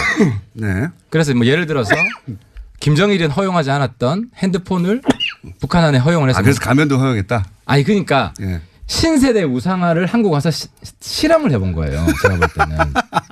그러니까 우상화 방법이 아니 아이돌인 거지 아이돌을 우상화할 때는 신세대 우상화를 한국에서 실험한 거라고. 실험은 북한 안에서는 이 실험을 못 해요. 야, 충격을 받기 때문에. 대단한 논리네요. 근데 이번에 그 가면 들고 응원한 거 북한에서 안 틀어줍니다. 아니 근데 저는 알겠는데 그 의원님은 묘한 매력이 있네요. 예. 뭐랄까 이 말도 안 되는 소리를 내가 똑같은 경우를 당한 게 그럼 제가 한 가지만 질문 드려볼게요. 한 가지만. 질문해 보세요. 네. 이제 그게 진짜 김일성 가면이었다고 쳐요. 근데 이제 북한 응원단이 물어보니까 거짓말했어요. 아니라고. 예. 고운 아이라고 그랬죠. 예. 어쨌든 북한 응원단에서는 김일성 아니라고 부인했어요. 근데 그러면 그것 자체가 최고 존엄에 대한 모독 아닙니까? 자랑스러운 김일성 가면을 쓰고 왔는데 그걸 아니라고 부인하는 게 그러니까 베드로도 아니고 북한 응원단들은 시키니까 한 거예요. 당이 시키니까 그냥 한 거예요. 너무 멀리 가시는 것 같은데. 근데 탈북자들 네. 100에 100 물어보세요. 저 사람이 누구랑 제일 닮았나? 김일성이라고 그래요. 자, 그럼 이건 어떻습니까? 가사를 보면 남자가 복순네 집 앞에 지나가면서 몇 달째 휘파람을 불렀다는 거예요. 그렇죠? 그러니까 그렇죠. 그 남자들 이렇게 가면을 쓰는 대목도 보면 딱 여기서부터 불러요. 그 가면을 처음부터 쓰는 게 아니라 탁 쓰는 장면이 있잖아요. 그때가 이제 몇 달째 울었다. 몇 달째 복순네 집을 지나가다가 가슴이 설렜는데 나도 모르게 이제 사랑이 잘 안 되는 거죠. 그 집 앞에서 휘파람 부르고 이제 구애를 하는데 뜻대로 안 되는 거죠. 남자가 휘파람 부르는 건데 그럼 이 내용대로 하면 북한 여자 응원단이 김일성 가면을 쓰고 그 내용상으로 보면 복순의 집 앞을 김일성이 지나가다 가슴이 설렜어. 몇 달 동안 휘파람 부르고. 그런데 그 노래를 우리 남한에 와서 여자 아이스 하키 팀한테 김일성 가면을 쓰고 김일성이 복순의 집을 지나다가 휘파람 몇 달째 불렀는데 가슴이 설레는데 안 나와가지고 안타까워 이런 내용을 응원했다는 겁니까? 그러니까 한번 생각을 해보세요. 앞뒤가 안 맞잖아요. 내가 설명해 드릴게요. 최고 존엄에 대한 모두가 아닙니까? 이거 그러니까 너무? 이게 다른 거예요. 김정은이 아버지랑 다른 게 예. 신세대 우상화를 하는 거예요. 신세대 아니 김정은은 연애 안 했을까요? 네, 알겠습니다. 김정은 연애했겠죠. 김일성은 연애 안 했겠어요? 저는 사실 뭔가 따박따박 논리적으로 한번 해볼까 하다가 의원님이 워낙 신박한 논리. 노동당에서 구멍을 뚫는 그러니까 결정이다. 우리 이렇게 공장장도 이제 나오니까 보수화된 거야. 보수화된 거야. 김정은이 훨씬 혁신적인 것이고 북한 안에서는 이런 실험을 못 하니까 알겠습니다. 네. 하늘에 있던 김일성을 네. 땅에 민중 속으로 이제 들여보낸 거예요. 이런 알겠습니다. 테스트를 해본 거고 테스트를 해보고. 이게 저 때문에 실험이 좌절된 거지. 실험이 좌절된 거 이거 끝까지 밀고 가실 거죠 이거. 아니 오늘로 끝이지. 왜냐하면 뭐 네. 또 가면을 들고 나오면 모를까. 뭐 북한도 알아서 김일성 뭐 가면 안 들고 나오는데. 저희가 10분 동안 2,500통의 연건 처음이에요. 이건 신기록 세계 신기록이라고 봅니다. 앞으로 도저히 누구도 깰 수 없다고 봐요. 오늘로 이제 끝낼까요? 대미를 장식합시다 오늘. 저는 진지하게 한번 얘기해 볼까 하다가 너무 놀라운 논리로 들이대니까 그만큼 네. 김정은이 파격적인 정치를 하고 있는 거고. 알겠습니다. 예를 들어 네. 김여정이 제가 볼 때 임신 한 5개월째 됐어요. 그런 사람이 내려왔어요. 근데 그거는 너무 많이 나가죠. 설사 그게 사실이라 하더라도 아니 그만큼 정성 들여서 왔고 정상회담을 간절하게 하고 싶고 그만큼 공을 들이고 있다는 거예요. 이 상황에서. 저희가 이제 앱도 있어요 따로. 예. TBS 방송 앱도 있거든요. 거기도 몇천 개 또 따로 왔다고 하네요. 이걸 누가 과연 깰 수 있을 것인가. 그러니까 의원님이 말씀을 많이 하시는 게 그냥 기록 달성에 유리할 것 같아가지고 제가 말을 많이 안 했습니다. 하여튼 앞으로도 계속 그것은 김일성 가면이 맞았다라고 나중에라도 하실 거라고. 그러니까 김일성 가면이 아니라는 논리는 굉장히 허접해요. 내가 좀 이렇게 그렇지 김일성 가면이 아니면 누구냐라는 걸 아무도 못 밝히고 있고 그냥 미남이라 그러면은 북한의 최고 미남이 김일성인데 그 논리를 어떻게 얘기합니까? 알겠어요. 그렇게 저는 이제 막 항의 전화까지 오는 모양이에요. 전화 아마 당에서 그만하라고 그러는 전화 아닐까. 하태경 그만해 당해서 전화 온 게 아닐까 죄송합니다. 싶은데 맞죠? 네. 내용이 그거? 네, 그건 아닙니다. 예. 웬 장관님이 보내셨나요? 장관님이요? 예. 그만하라는 거예요, 이게 다. 이제. 그러면 이제 그 가면 논란을 알겠고 한 가지만 여쭤보고 예, 예. 가면 얘기만 하려고 할 수는 없잖아요. 한 가지만 여쭤보자면 지금 이제 당을 합치면서 당대표는 유승민 대표는 본인이 주장한 대로 당대표를 하겠다고 하잖아요. 예, 그렇습니다. 근데 안철수 선거 대표는 때까지. 네, 안철수 대표는 안 한다는 거 아닙니까? 근데 선거 이제 폐기정문 선언했죠. 말이 좋아 백이성문이지 사실 지방선거 결과가 눈에 띄는 그런 큰 성과가 내기가 쉽지 않다. 이번에 당을 만들어지도 얼마 안 됐고 그러면 이제 그 책임을 당대표가 지게 될 텐데 그럼 유승민 대표는 그거 상관없이 어쨌든 내가 이렇게 주역이 됐으니 책임지고 앞장서겠다는 거 아닙니까? 예. 근데 안철수 대표는 이렇게 상처 없이 있다가 쑥 나와가지고 그 당을 그때 접수하는 거 아니에요? 그런 계획 아닙니까? 그걸 왜 받아주셨어요? 어쨌든 본인은 출마 의사를 피력하고 있지 않습니까? 출마로. 예, 예. 그러니까 뭐 출마하시면서 대표를 왼쪽으로 같이 하기 어렵죠. 뭐 알겠습니다. 하여튼 거기에 대해서 불만 없으시죠? 여기서 당내. 근데 뭐 안 대표 의지가 강력하고 합치면서 좀 불만도 생겼죠. 여러 가지 뭐. 불만이 저는 사실 별 불만이 없고 네. 뭐 여러분들한테 감사하고 특히 민평당 분들한테 굉장히 감사하고 제가 영원히 기록으로 남는 방법 알려드릴까요? 이 가면 논란으로 그 가면을 하나 구하셔가지고 그 가면을 쓰고 다니세요. 어딘가에 그거 쓰고 나타나세요. 제가 보기에는 역사의 사진으로 한 장 남았어요. 그런데 아마 시간이 많이 지나면 제 이야기가 맞았다는 게 입증이 될 겁니다. 네. 알겠고요. 말씀드리지만 5,000개 돌파했어요. 저희가. 5,000개 합쳐가지고. 야, 대단히 이 신기록 누구도 깰 수 없는 어디 기네스 연락이라도 해야 될 거. 앱 다운됐어요. 아예. 더 이상 안 됩니다. 탭 다운. 염색해야겠네. 이제. 자, 세계 신기록 경신하신 가면 하태경 선생님이었습니다. 감사합니다. 예, 감사합니다. 자, 국내 최초로 이재용 삼성전자 부회장 판결문 전체 분석을 지금 하고 계신 분입니다. 법무부인 동안에 겨우 사무장을 맡고 계시면서 이런 중대차한 국내 아무도 하고 있지 않는 중차대한 업무를 아무도 안 시켰는데 스스로 하고 계신 분 이정열 전 판사님 나오셨습니다. 네. 영업을 하셔야죠. 사무장님은 영업을 하셔야 되는데 이렇게 공부를 하고 계시면 어떡합니까? 공장님 좀 중요한 말씀, 애청자 여러분들께 인사드리고요. 네. 네. 그 중요한 말씀 하셨는데 영업 참 중요합니다. 근데 제 앞에 하태경 의원님을 배치하시면 채널 다 돌아갔는데 아니에요. 이제 어쩌라고요, 이제. 채널 돌아간 게 아니고요. 문자가 대폭발해가지고요. 그러니까요. 채널 고정이에요. 완전 지금. 아니 문자 보내시고 다 돌리셨단 말이에요. 아니에요. 억울합니다. 제가 보기에는 기록 돌파를 위해서 하태경 의원님이 준비하신 게 아닌가. 아 참. 자, 어제 한 꼭지 했고요. 네. 어제는 이제 안종범 네. 실록이 증거로 채택이 안 됐는데 그게 말이 안 된다. 네. 네, 그런 얘기를 했고 이번에 들여다볼 그러니까 한 꼭지씩 하려고 합니다. 한 꼭지씩. 아마 한 달은 걸리지 않을까 싶습니다. 자, 일반인들이 이제 많이 거론하는 것 중에 하나가 아니 36억 그럼 여러 가지죠. 36억밖에 안 되냐.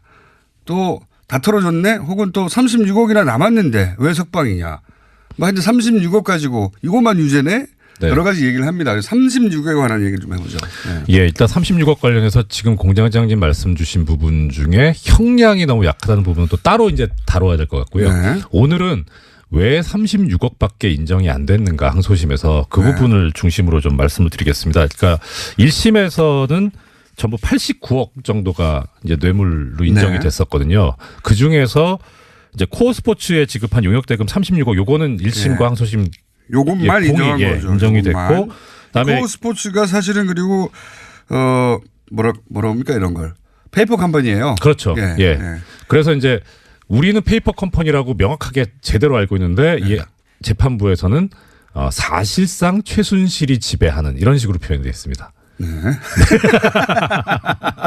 최순실과 그 딸 정유라가 소유한 이라고 말할 수는 있죠. 그리고 그다음에 1심에서 인정이 됐는데 항소심에서 인정이 안 된 게 이제 마필 구입 대금, 이 말 구입 대금 36억인데 말은 삼성 거다 해버린 거죠. 그렇죠. 그러면서 이 부분에서 이제 그럼 뇌물은 말이 아니고 말 사용대금이다. 네. 예, 이렇게 돼 버렸고. 하지만 그걸 계산하지 않고요. 그렇죠. 예. 그다음에 동계 계산할 수 없음. 스포츠 영재센터 지원금은 아예 그냥 네. 통째로 이제 무죄가 된 겁니다. 그러니까 요 36억 코어 스포츠 부분을 빼고는 전부 다 인정하지 않은 거예요. 예, 날아간 셈이죠. 네, 다 날렸습니다. 예.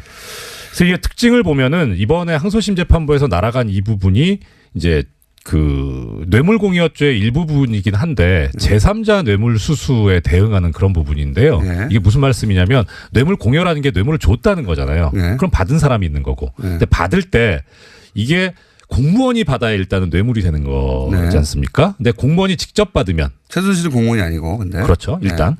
근데 공무원이 직접 받으면 단순 뇌물수수가 되고 네. 공무원이 아니고 이제 제3자가 받게 되면 제3자 뇌물수수가 그렇죠. 돼요. 네. 그러니까 제3자 뇌물수수에 대응하는 뇌물공여가 있고 네. 그냥 단순 뇌물수수에 대응하는 뇌물공여가 있는데 네. 이번에 전부 무죄가 나간 것은 제3자 뇌물수수에 대한 대응한 뇌물공여가 네. 다 무죄가 된 거죠. 최순실 쪽으로 돌려받은 우리식으로 표현하면 이제 우리식으로. 근데 네. 이제 이 재판부에서는 법원에서 뭐라고 인정을 했냐면 최순실과 박근혜는 서로 공동정범이다. 네. 그러니까 비록 공무원이 아니더라도 여기는 뭐 쉽게 말하면 패키지이기 때문에 네. 그러니까 여기는 이제 최순실이 받은 거는 단순 뇌물수수고 그 외에 이제 뭐 법인 뭐 코어 스포츠는 어차피 페이퍼 컴퍼니니까 아까 말씀드렸던 대로 동계스포츠 영재센터 여기 사단법인이거든요. 네. 그다음에 뭐 미르재단, 네. K스포츠재단 이건 다 재단법인이고 네. 그러니까 이건 이제 제3자가 되는 거죠.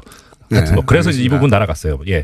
하여튼 그런데 이제 문제는 이 제3자 뇌물수수하고 단순 뇌물수수하고 가장 큰 차이가 뭐냐면 법적인 요건에 부정한 청탁이라는 게 있어야 돼요. 그러니까 제3자가 받았는데 네. 뭔가 청탁을 받고 제3자한테 줬다는 거 아닙니까? 그렇죠. 예. 그것도 근데 공무원이 청탁을 받고 그냥 청탁도 아니고 부정한 청탁이에요. 그렇죠. 나쁜 청탁. 예. 그래서 지금 그러니까 결론적으로 보면 항소심 재판부는 부정한 청탁이 없다고 본 거였거든요. 그러니까 날려주려면 그렇죠. 제3자 뇌물을 날려주려면 부정하게 청탁을 받았어야 되는 건데 그렇죠. 청탁이 그걸 날려주니까 부정한 청탁이 없다고 해야 되는 거 아닙니까? 그렇죠. 예. 예. 예. 이제 부정한 청탁이 없다고 하는 것까지는 그렇다 쳐도 이 항소심 재판부가 참 과감하게 한 게 부정한 청탁이 있으려면 네. 일단 부탁을 해야 된다는 거잖아요. 이쪽에 동기가 있어야죠. 그렇죠. 현안이 있어야죠. 범죄를 저지른 쪽에서 이런 이유로 청탁을 했다. 그렇죠. 그렇죠. 예. 예. 탁월하십니다. 저는 이렇게 공정위처럼 법률 말을 용어. 쉽게 못하죠. 그러니까 법률 용어 너무 많이 나옵니다. 어쨌든. 예. 그래서 그런 이제 동기, 현안이 있어야 되는데 그 현안이 뭐냐면 이재용 피고인으로 이 경영권이 승계되기 위한 승계 작업이라는 거예요. 그러니까 삼성은 아빠한테서 네. 아들로 이걸 넘겨야 되는데 이게 어려웠어요. 네. 그러니까 요걸 하려고 청탁을 했다. 그렇죠. 이게 이제 승계 작업. 예. 네. 그게 이제 특검 쪽의 주장이기도 했고 1심에서 유죄가 됐던 부분 중에 하나이기도 했어요. 20년째 삼성에 문제가 되고 있는 거죠. 이 승계 그렇죠. 작업. 예. 네. 대대손손. 20년째. 예. 네. 그런데 이 항소심 재판부 이번에는 이 승계 작업이 없었다. 이게 이제 진짜 웃긴 겁니다. 전 국민이 다 알고 20년 전 국민이라고 하진 않을게요. 최소한. 아주 많은 국민들이 알고 예. 삼성 관련해서 삼성 승계와 관련한 문제 기사만 해도 수만 개가 쏟아져 나오고 검색하면. 그렇죠. 근데 이게 없다는 겁니다. 그런 현안이 없다. 대답. 심치네요. 대범하고 대단해요. 네. 네. 정말 이렇게까지 막 할 수가 있는가. 뭐 이제 그거는 이제 우리 이제 판단이고 예. 그럼 도대체 무슨 논리로 이렇게 했느냐. 그러니까 첫 번째는 제일 뭐 1번으로 내세운 게 증거가 없다는 거였거든요. 근데 뭐 증거가 있고 없고는 둘째 치고 네. 이제 문제가 됐던 부분이 그거예요. 판결문에 나오는데 그러니까 이 삼성 SDS나 뭐 이제 제일모직 뭐 무슨 뭐 경영권 방어를 위한 뭐 강화 뭐 합병 뭐 이런 것 일련의 절차들이 사실들이 있었잖아요. 이걸 그럼 어떻게 봤냐 이 재판부에서는 판결문에 뭐라고 나오냐면 이런 게 있었다. 있었고 이게 결과적으로는 승계 작업에 도움이 되기도 한다. 그게 부자가 됐다는 거 아니에요? 그러니까요. 한마디로. 예. 그러니까 주인이 됐다는 거죠. 예, 부자가 됐다는 거예요. 예. 그러니까 예. 그런 효과가 있다는 거를 그거는 인정하는데 그건 부인할 수가 없으니까. 예. 근데 이거를 평가해 볼 때 결국 이게 뭐가 문제냐면 결과적으로 그렇게 된 것일 우연히 그렇게 뿐이고. 됐을 뿐이라는 거 아닙니까? 그렇죠. 이 승계 작업이라는 목적을 가지고 한 건 아니다. 그냥 하다 보니까 좋은 결과가 나왔어. 땡큐 이런 거잖아요. 우연이라는 거죠. 그러니까요. 예. 이 대단하지 않습니까 정말? 그냥 막 이렇게 했는데 예. 결과가 좋아요. 예. 와, 좋겠다. 이 정도에 그치는 거예요? 하지만 이건 다 우연이 된 거지. 우연이죠. 예. 계획하지 않았다. 그렇죠. 그런 목적이 승계 없었다. 작업 아니다. 예. 와, 이 진짜 대범합니다. 그 다음에 진짜 막 하는 거예요. 이제 뇌물이 되려면 어떻든 이제 공무원이 어떤 청탁이 있다, 청탁을 받는다라는 그런 거를 인식을 해야 되는데 네. 그럼 이제 문제는 이런 현안이 있었느냐 예. 그런 거에 대해서 박근혜 피고인이 몰랐다, 뇌물 받는 쪽에서. 그러니까 둘 다죠. 저쪽에서는 그렇게 하면 우리가 부자가 되는지 몰랐어. 삼성은 그걸 이 재판부는 니네 몰랐어. 부자가 되긴 됐는데 부자가 될지 몰랐겠지 니네들은. 내가 고기를 맛있게 먹는데 여기에 단백질이 있는지도 몰랐어. 그러니까요. 삼성을 알 리가 없어. 이렇게 해준 거고요. 그렇죠. 삼성은 그냥 막 합병하고 이거 복잡하게 했더니 부자가 됐어. 그래 니네 몰랐겠지. 이렇게 인정해 준 거고요. 그렇죠. 그다음에 이제 박근혜 대통령한테는 삼성이 그렇게 하고 있다는 걸 몰랐다는 거 아니에요. 또. 몰랐죠. 서로 몰랐다고 해줘야 되거든요. 둘 그렇죠. 다. 예. 네. 서로 이제 이게 공통된 양해와 인식이 있어야 한다 이런 식으로 표현하고 있는데 그런 게 없었다는 거죠. 서로 몰랐다는 거죠. 그래서 그럼 왜 이렇게 또 받느냐? 예. 여기서 이제 증거가 없다. 여기서 이걸 없애려고 하려고 이제 저희가 첫 시간에 얘기했던 안종범 실록을 날려버린 거죠. 그렇죠. 이게 가장 큰 증거였었는데 그게 예. 날아간 거죠. 안종범 실록을 그래서 날린 겁니다. 예. 박근혜도 몰랐고 삼성도 몰랐으니까 아무도 몰라서 우연이야 이런 거 아니에요. 그러니까 어제도 말씀드렸었는데 이 안종범 종범실록이 왜 중요하냐면 예. 그런 지시를 했었다는 자체는 있었거든요. 그러니까 네. 그럼 이제 이런 지시를 왜 했는데 네. 아니까 하는 거지. 그러니까 이거 다른 증거 가지고 입증이 가능한데 지시가 있었다는 것 자체를 날려버리고 나니까 네. 이게 이제 더 이상 얘기가 중간에 안 돼요. 고리가 없잖아요. 예. 지시가 있었다는 것이 안종범 수첩에 의해서 이제 확인이 되는 건데 지시 자체를 날려버리니까 몰랐고 지시도 네. 없었고 그렇죠. 그 결과만 있는 거예요. 네. 결과만 있는데 이거는 그냥 우연히 일어난 일이야. 그 우연 중에 또 뭐가 하나 있냐면요. 이 판결문에 이런 얘기가 나옵니다.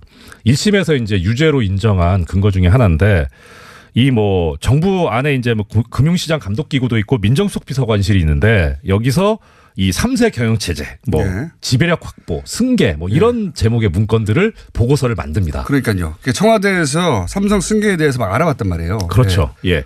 그래서 1심에서는 이제 문제는 이게 박근혜 피고인 증인의 증언이 없기 때문에 실제로 보고가 됐는지까지는 모르겠으나 보고됐을 가능성이 높지 않냐. 그렇죠. 수석들이 만든 건데. 그렇죠. 그래서 그거를 사실 또 부인하기 어렵거든요. 네. 그러니까 항소심 재판부에서 뭐라 그랬냐면 이런 승계 문제를 보고서에서 다루고 있긴 한데 그런 보고서들은 결국 그 작성자들이 승계와 관련된 여러 가지 사정들을 추론해서 작성한 의견서에 불과하다. 자기들이 머릿속에 소설 썼다는 거잖아요. 그렇죠. 추측해서 소설을 썼죠. 그래서 아무 의미가 없다는 겁니다. 그래서 이런 보고서 내용을 알고 있었다고 하더라도 승계 작업 추진까지 알고 있었다고 보기는 어렵다. 보고서에 그렇게 써 있는데 예. 이건 자기들 마음대로 생각하기 때문에 네. 이건 자기들 마음대로 생각한 거지 실제 일어나는 일을 알았을 리는 없다. 그렇죠. 이게 무슨 말입니까? 말도 안 돼요. 말 자체가. 이 공장장님 혈압을 좀 낮춰드리긴 해야 되는데 압권이 하나 있는데 네. 시간이 어떨라도 모르겠어요. 자, 그럼 1분 내에 끝내시고 예. 압권을. 이제 제3자 뇌물수수 부분은 부정한 청탁이 없었으니까 무죄가 됐다 치고 네. 단순 뇌물수수는 유죄가 됐어요. 네. 거기는 부정한 청탁이 요건은 아닌데 네. 그래도 범행이 있으면 동기가 있어야 될 거니까 왜 줬냐. 예. 돈을 예. 36억 왜 줬냐 이거예요. 거기에 네. 대해서 재판부가 뭐라고 판단을 써놓고 있냐면 이 대통령이 이렇게 강력한 권한을 갖고 있기 때문에 네. 삼성그룹 전체 계열사들의 기업 활동이 대통령 직무집행과 직간접적으로 관련돼 있으니까 도움을 받거나 최소한 불이익을 받지 않도록 하기 위해서 그랬다. 그게 그냥 했다는 거예요. 한마디로 말하면. 그냥. 일반적인 기업 그냥 활동에서. 36억 그냥 줬다는 거예요. 그렇죠. 이 말은 대통령이 화나면 안 되잖아. 이런 거예요. 예. 하나 우리가 망하잖아. 동기가 없어요. 그냥 대통령이 화내면 안 되니까 돈을 줬습니다. 이런 거거든요. 네. 그거를 삼성의 마음속에 들어가 가지고 이 판사가 그렇게 정리를 합니다. 삼성은 그랬을 거야. 제가 그래서 화가 나는 게 그거예요. 재판장인 정영식 부장판사도 문제지만 예. 물론 그분이 가장 큰 문제인데 이 주심판사. 아, 옆에서 안 말렸다. 그러니까 이 판결문을 쓰는 주심판사 강문경 판사가 있었는데 네. 도대체 이분은 도대체 뭘 근거로 이렇게 쓴 건가. 그리고 쓰다 보면 사실 이렇게 말이 안 되면 말을 합니까 보통? 얘기를 해야죠. 이거 쓰다 보니까 말이 안 된다. 이거 우리 다시 결론 생각해 봐야 되는 거 아니냐. 모든 판사들이 거의 그래요. 합의부 내에선. 근데 뭐 정영식 부장판사 인터뷰 보니까 조선일보 인터뷰 보니까 뭐 자기는 뭐 고민했었다고. 혼자만 고민했다는 얘기인데 그러면 주심은 그냥 기계적으로 받아 썼다는 소리밖에 안 되잖아요. 이게 무슨 판사예요? 자, 오늘 또 여기까지 하고 또 내일이 있습니다. 자, 이성열 전 부장판사였습니다. 감사합니다. 고맙습니다.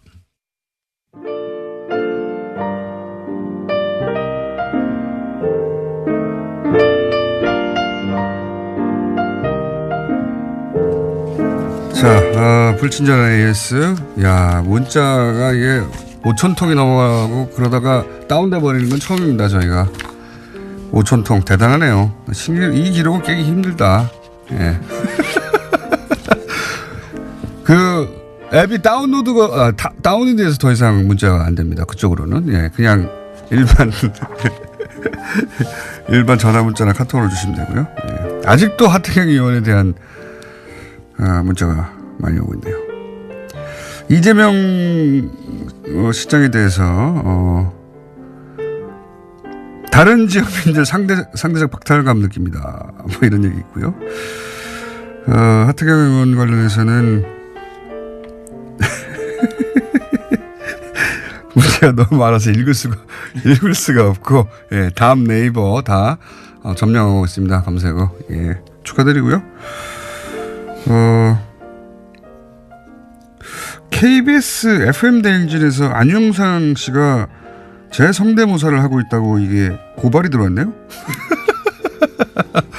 예, 그거 한번 들어보겠습니다. 예, 그리고 설 연휴 목금 방송하십니까, 공장장님?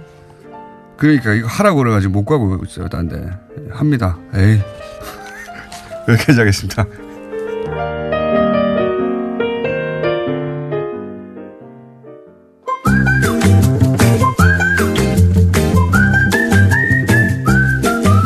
칼 플라나리 사형연구소 한 3, 4년마다 한 번씩 뜨는 연구소 정태현 소장님 나오셨습니다. 안녕하세요. 자, 감기는 다 나오셨어요, 완전히? 완전히 안 나왔습니다. 제가 보니까 네. 감기라기보다 노화 같아요. 노화. 낯질 받아요. 아니, 근데 이번 독감이 독하다고. 뭐 예, 예. 한 달을 알았는데. 예. 자, 독감은 알아서 하시고요. 증시가 미국 증시가 폭락했다. 예, 한국 증시도 폭락을 했죠. 폭락했다. 한참 잘 나갔지 않았습니까? 너무 잘 나갔죠, 사실은. 조종기입니까? 어떻게 된 겁니까? 그러니까 금융위기가 온 다음에 그 금융위기에서 벗어나기 위해서 이게 29년 대공황의 교훈인데 돈을 풀었거든요. 네. 그러니까 이른바 양적 완화라고 하는 사실은 경제 역사에서 해본 적이 없는 일을 했어요. 장기 채권을 은행이 사들이면 결국 돈이 풀릴 거 아니에요. 그걸 한 8년간 하다 보니까 이 돈은 많은데 쓸 데가 없잖아요. 경기는 나쁘니까 어디 투자할 데는 없고. 그게 결국은 자산 쪽으로 몰려갔고 그게 부동산이라든가 아니면은 증시가 계속 올라가는 그 원인이 됐는데 이게 너무 올라가고 지금 미국 경기가 살아나거든요. 이제 금리가 올라갈 것이다. 근데 금리가 올라가면 이제 주가가 폭락할 수 있고 그런 돈이 빠져나갈 수 있습니다. 예, 사인이 오니까 이제 폭락을 한꺼번에 했는데 두 가지 해석이 있습니다. 하나는 자연스러운 조정이다. 너무 많이 거품이 끼었으니까 슬슬 빠진다. 이건 IMF 같은 쪽에서 하는 얘기고요. 그다음에 투자자문사 쪽은 폭락 얘기를 하고 있어요. 이건 폭락이다. 예, 이제 진짜 대폭락이 일어날 거죠. 근데 투자자문사는 보통 폭락이라고 얘기하면 안 되잖아요. 그러니까요. 그러니까 이게 말하자면 견제를 하는 거죠.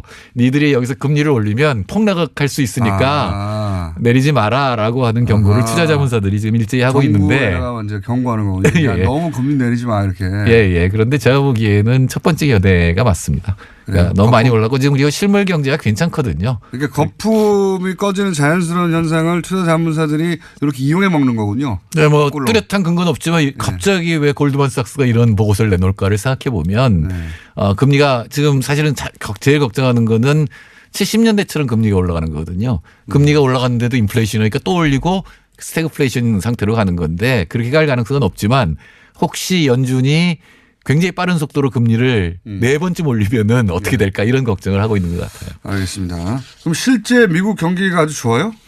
예, 괜찮죠. 그러니까 미국 경제가 참 운이 좋네요. 운 좋죠. 네. 운 좋아요. 3% 성장을 하면 미국 경제 3%는 굉장히 높은 거거든요. 거기다가 최근에 이제 실업 통계가 나왔는데 거의 완전 고용 상태처럼 나왔어요. 물론 이건 약간의 문제가 있습니다. 트럼프가 한 건 아닌데 혜택은 트럼프가 있겠네요. 예. 경제는 조금 그런 면이 있죠. 그러니까요. 그러니까 약간의 문제가 있는데 왜냐하면 아예 취직을 포기해버리면 실업자 통계에서 빠져버려서 실업률이 낮아지거든요. 근데 그런 측면도 가세해서 거의 완전 고용 상태로 나오니까 그럼 연준이 이제는 인플레이션을 걱정하겠구나. 그러니까 미국 중앙은행이 인플레이션을 걱정하게 되면은 금리를 올릴 수 있는데 이제 원래는 3번쯤 인상할 거라고 예측을 했었는데 4번으로 바뀌었거든요. 그러니까 금리가 꽤 많은 폭으로 올라갈 것이다 이렇게 예측을 하게 되니까 이제 증시에서 돈이 빠지게 되는 거죠. 미국은 그렇고요. 여기에 영향을 받아서 국내 증시도 출렁출렁했지 않습니까? 네, 국내 증시도 출렁출렁 하는데 이것도 이제 뭐 여러 가지 얘기가 많을 수 있는데 제가 보기엔 조정으로 보입니다. 조정입니까? 그러니까 제일 걱정스러운 건 미국이 금리를 올렸고 지금 한국하고 금리, 미국의 금리가 같아요, 거의. 네. 그러니까 미국 연준 기준 금리가 1.25에서 1.5%, 한국이 1.5%거든요. 네. 그럼 거의 같잖아요. 근데 미국이 금리를 올리고 우리는 안 올리면 미국이 금리가 더 높잖아요. 그럼 돈이 빠져나가요? 예, 우리나라에서 돈이 확 빠져나갈 수도 있죠. 네. 그러니까 그걸 갖다 테이퍼 탄트럼이라고 하는데 뭐라고요? 테이퍼 텐트럼이라고 하는 거는 놀래갖고 발악한다 이런 거고 갑자기 돈이 빠져나간다. 예, 테이퍼라고 하는 금융 완화를 속도를 늦춘다는 뜻이거든요. 근데 그게 2013년에 한 번 있었어요. 버냉키가 금리 인상을 한다 그러니까 동아시아나 세계 제3세계 쪽에서 일시에 돈이 빠져나와서 미국으로 향하면서 폭락을 했었거든요. 네.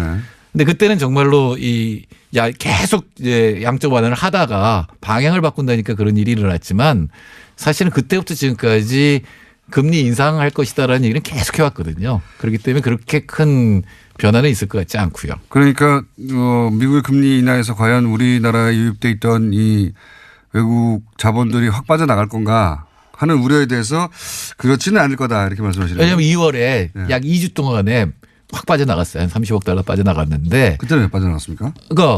그 국내 증시가 폭락을 하고 이러니까 이제 빠져나가는 거죠. 빠져나가면 폭락하고 이런 건데 사실 1월에는 유입이 훨씬 많았거든요. 1월에는 한 30억 달러 유입됐다 2월에 빠져나갔고. 똔똔이네요. 예, 이거는 그러니까 변동이 굉장히 심하게 굉장히 불안한 거예요. 지금 어느 방향으로 갈지 예측을 못 하니까 불안하게 왔다 갔다 하는 거지 계속 빠질 것이다 이렇게 보기는 힘듭니다. 왜냐하면 한국 경제도 상당히 좋거든요, 지금. 한국 경제도 지금 좋다고. 네, 수출이 뭐. 그렇게 좋은 거는 특히 중국이 6% 중국의 위기설은 많았는데 6% 이상 성장을 그러니까 정부 예측보다 높게 성장을 한 걸로 나타났거든요. 우리도 그렇다면서요. 우리 정부 예측보다 높게 나오고. 그리고 인도가 또 그렇게 나오고 러시아하고 브라질이 다 좋아요. 작년 말에는 우리 정부가 너무 높게 잡았다 안 될 거라고 하셨는데 정부보다 더 높게 나올 것 같다고 또 며칠 전에 말씀하셨죠. 그러니까 좋은 거예요 현재. 예, 사실은 보수 정부 9년 동안은 1%씩 틀렸어요. 매년 높게 잡고 낮게 나왔는데 금년에는 제가 보기에는 거꾸로 나올 거예요. 예, 정부가 예측한 것보다 조금 더 높을 것 같습니다. 이건 어떻습니까? 부동산 이럴 때는 또 부동산이 문제잖아요. 그러니까 한국도 그러면 따라 올리게 될 거예요. 아마 5월 달에 연준이 0.25% 올릴 가능성이 대단히 높은데 그렇게 되면 미국이 더 높아지잖아요. 그러면 아무래도 미국보다는 한국이 더 금리가 높은 상태를 유지를 해왔거든요. 그러니까 한국도 이제 올릴 건데 한국이 금리 인상을 급하게 할 수 없는 이유는 부동산, 그러니까 가계부채 때문이죠. 워낙 가계부채가 크니까 그렇죠. 그 이자 부담이 커지니까 한데 사실은 최경환 부총리 때 최경환 씨가 8개월 했는데 그동안에 0.75%를 낮췄어요. 2.25에서 1.5까지 지금 떨어뜨린 상태이기 때문에 이거 지나치게 낮춘 거거든요. 근데 지금 경제 상태가 그때보다는 좋거든요. 그때는 대출 많이 하라고 그런 거고요. 예, 그때는 이제 부동산 경기 살리려고 했던 건데 경기 나쁜데 이제 금리를 낮췄던 거가 1.5니까 근데 그 전에는 2.25였잖아요. 거기까지는 갈 거다. 예, 거기까지는 올려도 실물 경제가 더 좋기 때문에 실물 경제 타격은 없는데 대체로 하느니 천천히 올릴 것이다라는 게 제 생각입니다. 그러면 우리 부동산은 어떻게 여기 반응할까요? 아무래도 지금 정부의 정책은 부동산 너무 올리면 안 된다잖아요. 그렇죠. 그러려면 금리를 어느 정도 올리는 게 정상이거든요. 그러니까 아마 정부는 자산세라든가 여러 가지 정책 수단하고 금리하고 이렇게 서로 조합을 하려고 할 거예요. 근데 금리 인상은 굉장히 강력한데 둔탁해요. 부동산에만 영향을 미치는 게 아니라 온갖 군데 다 영향을 미치기 때문에 아마도 금리 인상은 최대한 천천히 하고 다른 정책 수단을 가지고 부동산 경기를 조절하려고 할 겁니다. 정상입니다. 그런 정책이. 그렇군요. 이게 지금 미국하고 우리만 경기가 좋은 겁니까? 아니면 우리, 중국, 일본 혹은 뭐 아시아 국가 전 세계가 다 좋습니다. 다 좋아요. 네. 그러니까 특히 유럽이 여러 가지 브렉시트라든가 구조적 문제 때문에 그리고 긴축을 계속하니까 경기가 살아나지 않았는데 유럽도 괜찮아졌어요. 세계 경제 호황기라고 볼 수도 있네요. 회복기라고까지는 할 수 있어요. 여태까지 국제 기관들이 회복을 그동안 5년 이상 회복할 것이다라고 얘기했는데 항상 안 됐거든요. 근데 작년 말부터는 일제히 회복은 확실하고 그 속도가 문제다라는 식으로 이 논조가 바뀌었거든요. 거시경제 차원에서는. 네, 특히 중국과 인도 이쪽이 지금 뭐 워낙 경제가 좋았어. 오늘 너무 전문적인 이야기를 진지하게 했네요. 여기까지 하겠습니다. 정태인 소장님이었습니다. 감사합니다. 감사합니다. 내일 뵙겠습니다. 안녕.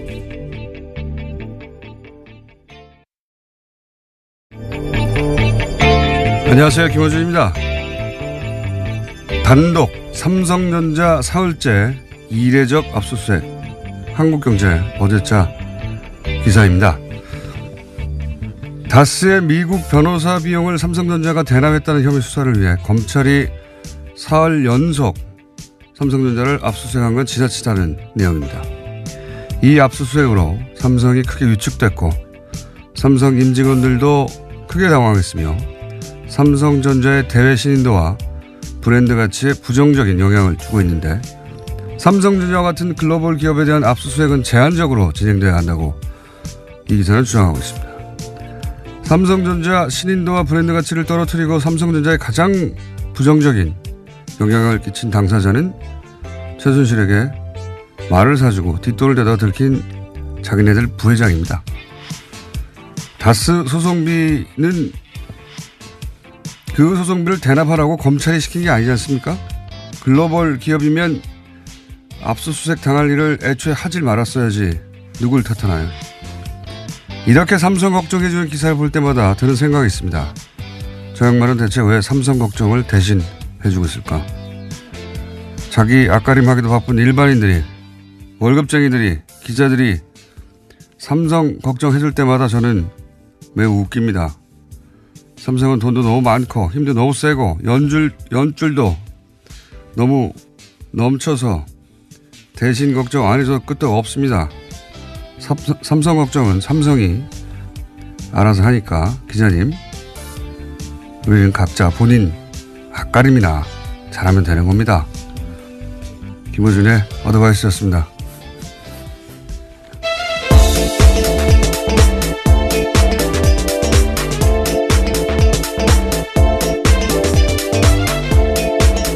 시사인의 김은지입니다. 삼성 걱정을 이렇게 많이 하나 모르겠어요, 저는. 예, 한국경제뿐만이 아니라요. 수많은 언론들이 하고 있습니다. 그 기사 쓰는 분들, 예. 본인이 앞가림이나 잘했으면 좋겠어요, 다들. 삼성이 걱정을 스스로 알아서 합니다. 예. 걱정부서 따로 있어요, 거기. 어마어마하게 커요. 걱정부서 하나가 이 기자님들이 소속된 회사보다 더 커요. 예, 같은 언론인으로서 사실 좀 민망한 상황인데요. 예.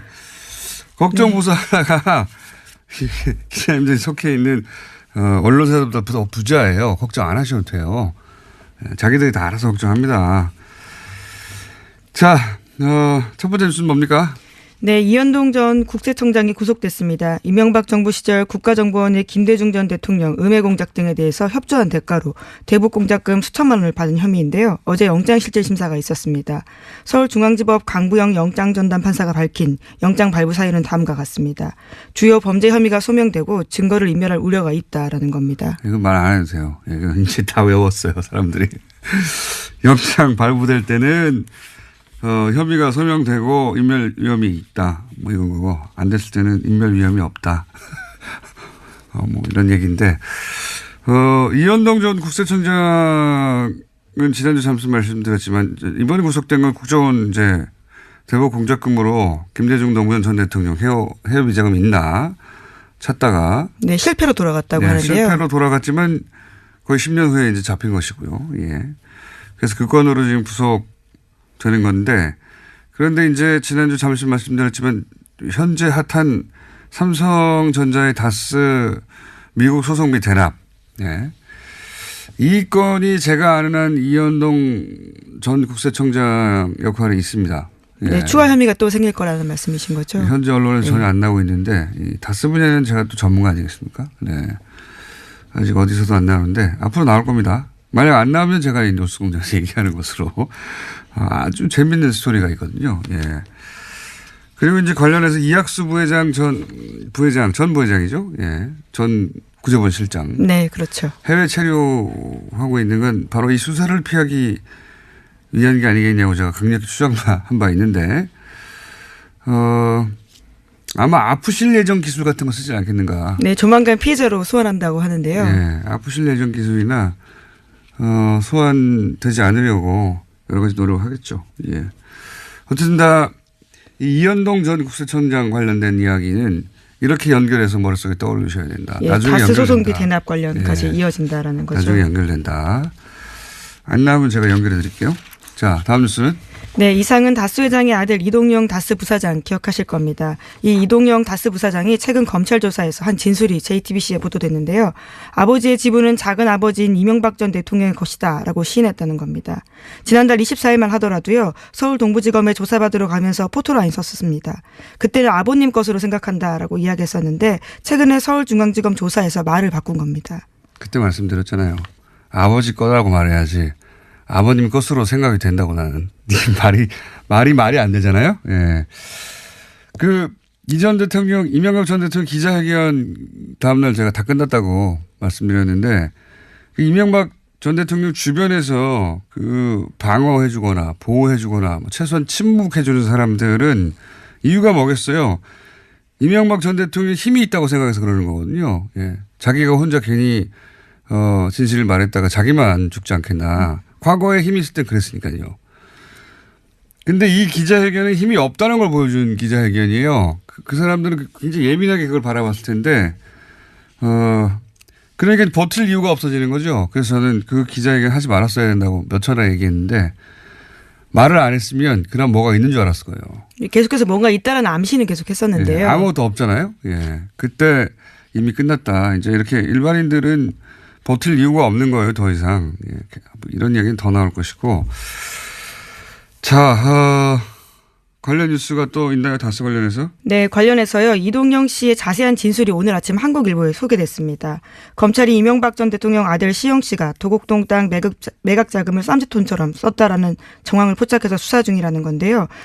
이동영 씨에 따르면 2013년 정도에 이시영 씨가 이상은 회장 명의의 통장을 만들어 달라고 했다고 합니다. 여기에는 도곡동 땅 매각 자금 10억 원 정도가 입금됐고요. 또 이상은 회장의 다스 배당금 수억 원도 송금됐다라고 합니다. 이 돈을 자기 개인 돈처럼 쓰다가요. 지난해 12월 달에 이동영 부사장에게 통장을 돌려줬다라고 합니다.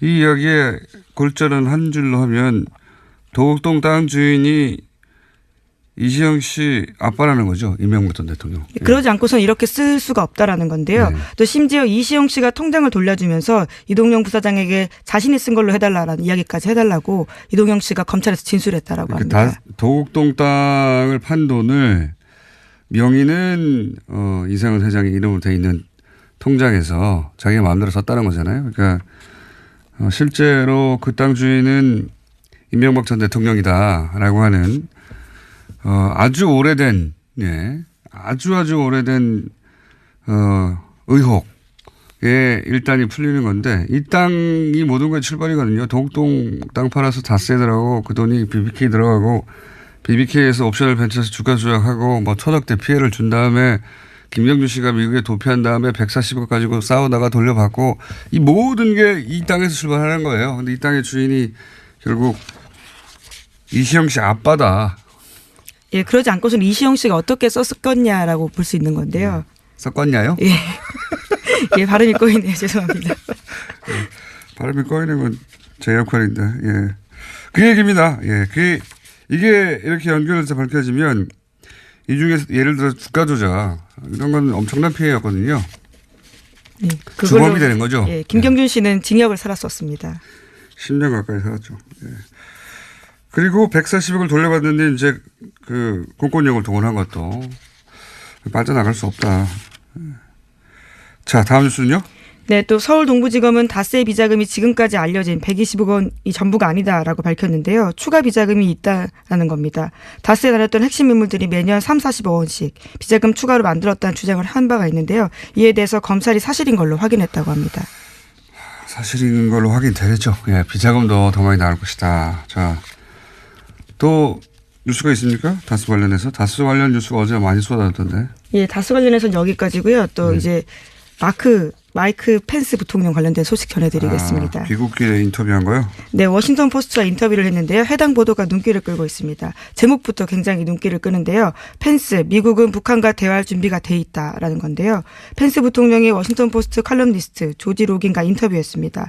여기서 문재인 대통령과의 회동에서 평창 이후에 추가적인 대북 관여를 위한 조건에 합의했다라고 하면서요. 북한이 대화를 원한다면 우리는 대화를 할 것이다라고 이야기했습니다. 펜스 부통령의 발언은 별로 주목할 필요가 없어요. 본인이 대북 정책을 결정할 위치에 있지 않고, 예, 트럼프 대통령이 2인자를 두지 않는 사람이라, 예, 이 발언은 트럼프 대통령이 허락한 발언이다. 혹은 그 이전부터 예정된 예를 돌아가는 길에 이 정도 말을 한다라는 예정된 동선하에 나온 인터뷰라고 봅니다. 갑자기 자기가 스스로 이렇게 생각해서 백악관이 아무런 전제 없이 일단 초기 대화를 하겠다고 본인이 판단해서 비행기 안에서 갑자기 인터뷰한 것이 아니다. 네, 이와 관련해서도 그렇게 밝혔는데요. 펜스 부통령은 한국에 체류하는 동안 매일 트럼프 대통령과 협의했다라고 밝혔다고 합니다. 지시를 받았다. 예. 예. 정확하게. 네, 이번 발언은 그래서 트럼프 대통령 의중이 반영됐다라고 볼 수 있는 거죠. 당연한 겁니다. 부통령은 이런 거 결정 못해요. 예. 그리고 힘이 센 부통령들이 가끔 있어요. 드물게. 그런 케이스도 아니기 때문에. 자, 다음 뉴스는요. 네, 북한의 핵실험 및 탄도미사일 시험 발사 잠정 중단 가능성을 시사했다라는 한국일보 보도가 있는데요. 제1본 조선인 총연합회, 그러니까 조선총련 기관지인 조선신보를 보고 분석한 내용입니다. 민족사의 대전환을 예고하는 아니 자기들 해야죠. 이 관련해서 어떻게든 추징이 가능한 추정 자료들을 확인할 수 있어요. 의원님 2008년도에 손에 뭐 쥐고 있는 거 계십니까? 2008년도에 삼성 특검이 있었고 그 관련 자료들이 지금 다 남아 있어요. 손에 쥐고 있으면 놓고 가세요 그러면. 예? 아직 손에 쥐는 건 없으시고요? 제가 그 여당인데요, 뭐. 예. 그래서 이 문제에 대해서는 예. 정부 관료들이 금융위원회가요. 없어요, 못해요, 안 해요, 나 몰라요가 아니라 책임 있는 태도를 보여줘야 된다는 것이 제 입장입니다. 은행을 또 압수수색 해야 됩니까? 그러면 어떻게 해야 돼요 도대체. 이 좀 내라고 제발. 금융위원회하고 금융감독원은요. 압수수색 할 것 없이 시중은행들에게 관련 자료를 내출하라고 할 수 있는 권한이 있고요. 아니 근데 뭐 보관 시한 뭐 이런 거 내놓으면서 이제 지나서 할 수가 없다. 이러면 어떡합니까? 제가 알기로 93년 이전 계좌 특히나 현명관 삼성전자 부회장이 예전에 했던 말이 있습니다. 88년도에 개설된 내 계좌에 있는 2천억 원의 돈은 내 돈이 아니다. 네. 기자들과 인터뷰에서 했던 얘기예요. 그 이건희 씨 거다. 네. 이렇게 얘기를 한 적이 있거든요. 그렇게 해서 제가 추정을 했었던 바가 있고요. 네. 그러니까 그런 노력들을 증언을 모으든지 관련 그 당시에 은행 직원들의 이걸 모으든지 해서 확인하고 찾아낼 노력들은 안 하고요. 뭐 못 걷어요. 이 얘기부터 한다는 게 말이 돼요? 아니 그 은행이 바로 튀어나오는 것도 웃겨요. 이게 금융감독원의 발언입니다. 은행이 아니라. 예. 금융감독원은 직원, 예. 은행한테 들었겠죠. 당연히. 제가 볼 때는 확인을 얼마나 했었는지도 모르겠고요. 네. 예. 이와 관련해서 좀 책임 있게 했으면. 싹 정리해보자면 예. 93년 법이 바뀌면서 그때까지 숨겨놨던 돈이 있잖아요. 다른 사람 이름으로. 복잡하게 생각할 거 없습니다. 숨겨놨던 돈이에요. 그 돈에 한 4조 정도 되는데 그 과징금이 그때 당시 법률로도 지금도 마찬가지고요. 숨겨놨던 돈 다른 사람 이름으로 절반 내라는 겁니다. 그동안 이때 안 냈어. 계속. 네. 계속 안 내다가 2008년에 들켰어요. 들켰는데 그때부터 지금까지 계속해서 그 돈을 거둬야 될 책임이 있는 혹은 뭐 지휘해야 될 책임이 있는 곳에서 그 돈을 안 거둬도 된다고 계속 얘기해 준 거예요. 정확하게 말씀하셨어요. 네. 안 거둬도 된다고. 그다음에 국세청도 안 해도 된다고. 그렇죠. 그러니까 2008년은 우리나라의 블랙홀. 도둑놈들이에요. 도둑놈들. 네네 하셔야죠. 네네네. 블랙홀 같은 한 해인데 2008년이. 이때 MB 정부가 시작이 되고요. BBK 특검은 은폐 특검이 돼버렸고 했고요. 삼성 특검은 면죄부 특검으로 끝났습니다. 그래서 금융위원회는 그 당시 이건 금융실명법 위반이 아니라고 해석을 해서 지금 공장장 말씀하신 것처럼 이렇게까지 온 거죠. 그러니까 오히려 삼성의 차명 계좌를 삼성 이건희 회장 돈으로 넣어주는 역할만 해줬을 뿐이고요. 그러니까요. 거기에 대한 세금과 제대로 된 과징금을 거두려는 노력도 하지 않았던 겁니다. 아니 10년 동안. 네. 예를 들어서 김영철 변호사가 완전 목을 걸고 폭로했잖아요. 네. 네, 폭로했는데 거꾸로 그 폭로한 돈을 다 쌈짓돈으로 챙겨갔어요. 이게 말도 안 되는 도둑놈들. 네네. 맞습니다. 네네. 네. 제가 이거 하나 읽으려고 좀 써놨는데. 도둑놈과 그 공범들이에요. 네. 하나 써놨는데 읽어도 돼요? 이거 읽고 가십시오. 이제. 왜냐하면 우리 공장장님이 막 네. 얘기를 하시면 제가 해야 될 얘기 못하고 한 적이 많아서. 자, 읽을게요. 네. 이건희가 차명계좌에 4조 5천억을 숨겨놔도 감옥 가지 않았습니다. 법이 그렇답니다.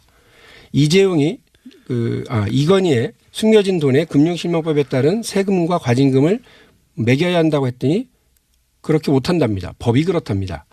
이재용이 뇌물과 국민연금 통해서 삼성물산을 날로 먹어도 석방됩니다. 법이 그렇답니다. 이건희의 자녀들이 회사 돈으로 집수리를 해도 3억밖에 안 된다고 조사도 안 합니다. 법이 그렇답니다. 버스 운전기사는 2,400원의 버스비를 횡령했습니다. 회고됐습니다. 법이 그렇답니다. 대한민국이 법이 그렇다고 관료들이 그랬습니다. 이런 일 저질러 놓은 관료들에 대해서 처벌하고 책임 묻는 게 나라다운 나라 만드는 일이라고 저는 생각합니다. 의원님 그 마지막 방식은 효과가 없는 것 같아요. 그냥 저하고 주고받는 게 더 나을 것 같아요. 그런가요? 네. 제가 일부러 써놨는데. 속이 되게 상해서 그래요. 정말. 아니 그러니까 복잡하게 얘기하면 안 돼요. 이건 그냥 모두가 다 하는데 삼성이라서 빠져나간 거예요. 그것도 국가기관에서 더 도와줘가지고. 네네. 네. 네네. 자, 오늘은 네네 여기까지 하고요. 네네.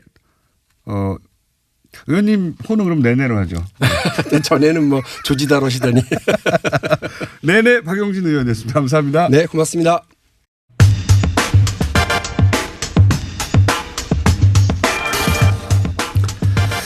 박근혜 정부 시절에 이 복지 정책이 항상 문제였습니다. 네. 최근 그렇게 제동이 걸렸던 정책들이 풀려나고 있어요. 대표적인 당시 피해자, 당시 피해자 이재명 성남시장이 스튜디오에 모셨습니다. 안녕하십니까? 네, 반갑습니다. 당시 복지 관련 뉴스 해가지고 이제 이재명 시장이 뭐 하려고 그러는데 못하게 하는 거. 네. 못하게 하면 막 들어눕고 그러셨죠. 네. 재벌 주전공이 원래 뭐 그런 거 있는데. 밥 안 먹고 막 들어눕고 막 해달라고 해. 단식. 대통령 방북 초청이라는 제목의 기사인데요. 내용을 그대로 인용하면 남북 대화 관계 개선의 흐름이 이어지는 기간 동안에 북측이 핵실험이나 탄도로켓 시험 발사를 단행하지 않을 거라고 보는 것이 논리적으로 현실적으로 타당하다라고 주장했습니다. 말을 꼬기는 정말. 어쨌든 일본에서 조총련계 기간지 통해 가지고 이게 잘 되면 우리가 뭐 동결하겠다. 핵 관련해서. 북한의 입장을 슬쩍 내보이는 거죠. 이 클린턴 정부 말기에 거의 평화협정 맺어지기 직전까지 갔었어요. 그때 캘리포니아에서 말도 안 되게 이제 부시가 뒤집어져 가지고 당선되지만 않았어도 정말 직전까지 갔었거든요. 클린턴 대통령 때 모든 게 해결될 뻔했어요. 네, 모든 게 미국 막판에. 정권이 교체가 되면서. 근데 막판에 이제 부시 들어서면서 모든 게 또 원점으로 되돌아갔지만 그때보다 지금은 더 어렵죠. 그때는 김대중 전 대통령과 클린턴의 조합으로 거의 이거 해결되나 보다 하는 막판까지 갔다가 다 무산됐지 않습니까? 이번이 20년 만에 다시 돌아온 기회예요. 과연 가능할지. 근데 또 상대는 트럼프 대통령이라 과연 가능할지 모르겠으나 훨씬 더 어려운 상황이긴 한데 근데 훨씬 더 트럼프 대통령이 자기 생각만 하는 사람이라 저는 오히려 가능할 수 있다는 생각을 자꾸 합니다. 자기가 노벨 평화상 받으려고 저는 노벨 평화상 받으려고 한다고 생각하거든요. 트럼프 대통령이 오바마 대통령을 넘어서기 위해서.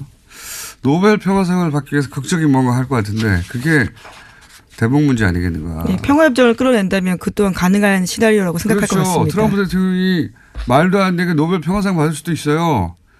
오로지 우리에게 평화를 주기 위해서가 아니라 자기가 상을 받으려고 그렇게 할 수도 있다는 생각을 저는 계속합니다. 작년부터. 자, 다음 뉴스 뭡니까? 네, 강원랜드 채용 비리에 대한 윗선의 수사 외압을 폭로한 안미영 검사 기억하실 텐데요. 안 검사가 어제 수사단에 참고인으로 출석해서 진술했습니다. 안 검사는 강원랜드 전 사장에 대해서 구속영장을 3번이나 청구했는데 3번 다 대검에서 반려됐다라고 밝혔습니다. 이게 핵심은 사실은 권성동 의원이죠. 지금 현재. 이 사건 초기부터 뭡니까? 채용 비리 리스트에 그 리스트에 종이에 써 있어요. 권성동 의원의 이름이. 예, 지원자 청탁자 이름이 나란히 쓰여 있긴 합니다. 예, 청탁자 이름이 나란히 써 있고 그리고 이제 소위 이제 검찰이 확보했다고 하는 그 소위 뭡니까? 브로커라고 봐야 되겠죠? 예. 브로커와 강원랜드 사장과 전 사장이죠. 전 사장과 통화 내용 중에 시사인이 보도했었죠, 이거. 예. 네. 예, 대포폰이 있었는데요. 네. 이 대포폰이 일종의 스모킹건 같은 역할을 하고 있습니다. 거기 보면은 뭐 권성동 의원하고 얘기를 했냐, 의논을 했냐, 뭐 이런 얘기 나옵니다, 다. 그리고 이 지금 구속된 최영집 전 강원랜드 사장, 채용 비리의 핵심, 이 최 전 사장과 권성동 의원이 또 계속 연락을 주고받았다는 기록도 있고, 내용도 있고, 네. 예, 관련된 자료를 근거로 계속해서 수사를 진행하려고 했는데요. 안 검사의 수사를 막은 겁니다. 그러니까 권성동 의원의 연루는 명백합니다. 다만 어디까지 연루됐냐가 관건일 뿐인데 수사를 전혀 안 했으니까요. 네, 본인은 계속해서 부인하고 있는 상태고요. 심지어 안미영 검사를 고소한 상태입니다. 고소할 수 있죠. 예. 저도 고소를 많이 당해봤어요. 고소고발은. 자, 어쨌든 연루는 분명한데 어디까지 연루됐는지가 관건인데 이걸 수사를 해야 하나 수사를 못하고 있는 상황이다.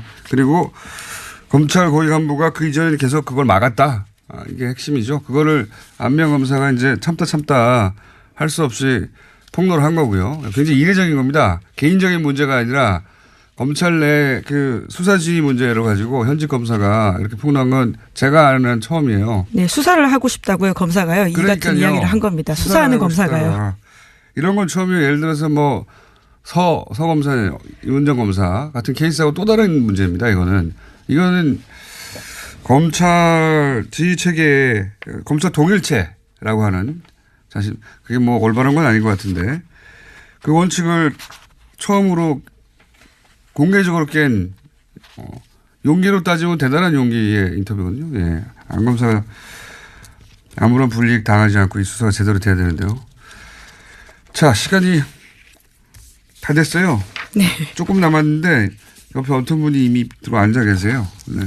그래서 오늘 여기까지 해야 될 것 같습니다. 뉴스가 있긴 있었네요.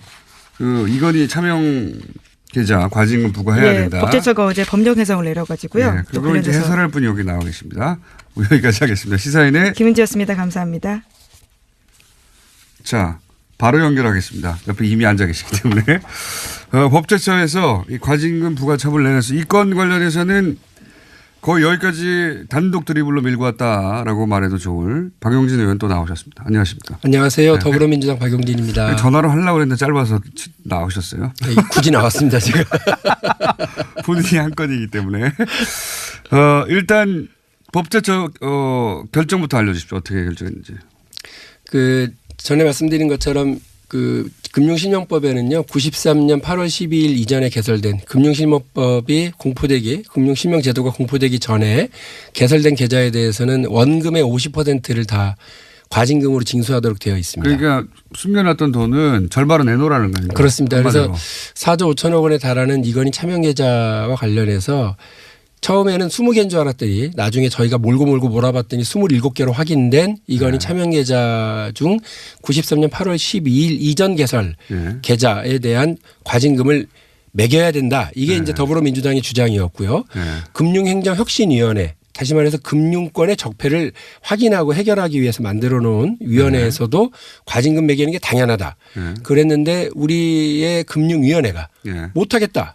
왜 그러냐 그러니까요. 하고 덤볐죠. 금융위도 그랬습니다. 안 한다고 그러고 국세청도 미적미적 그러고. 예, 그래서 결국은 못하는 줄 알았는데 네. 이걸 법제처로 넘겼어요. 해석을. 법제처가 이호 여사에 대한 해석을 내렸고 방금 우리 김 기자님께서 말씀하신 것처럼 과징금 부과는 너무 당연하다.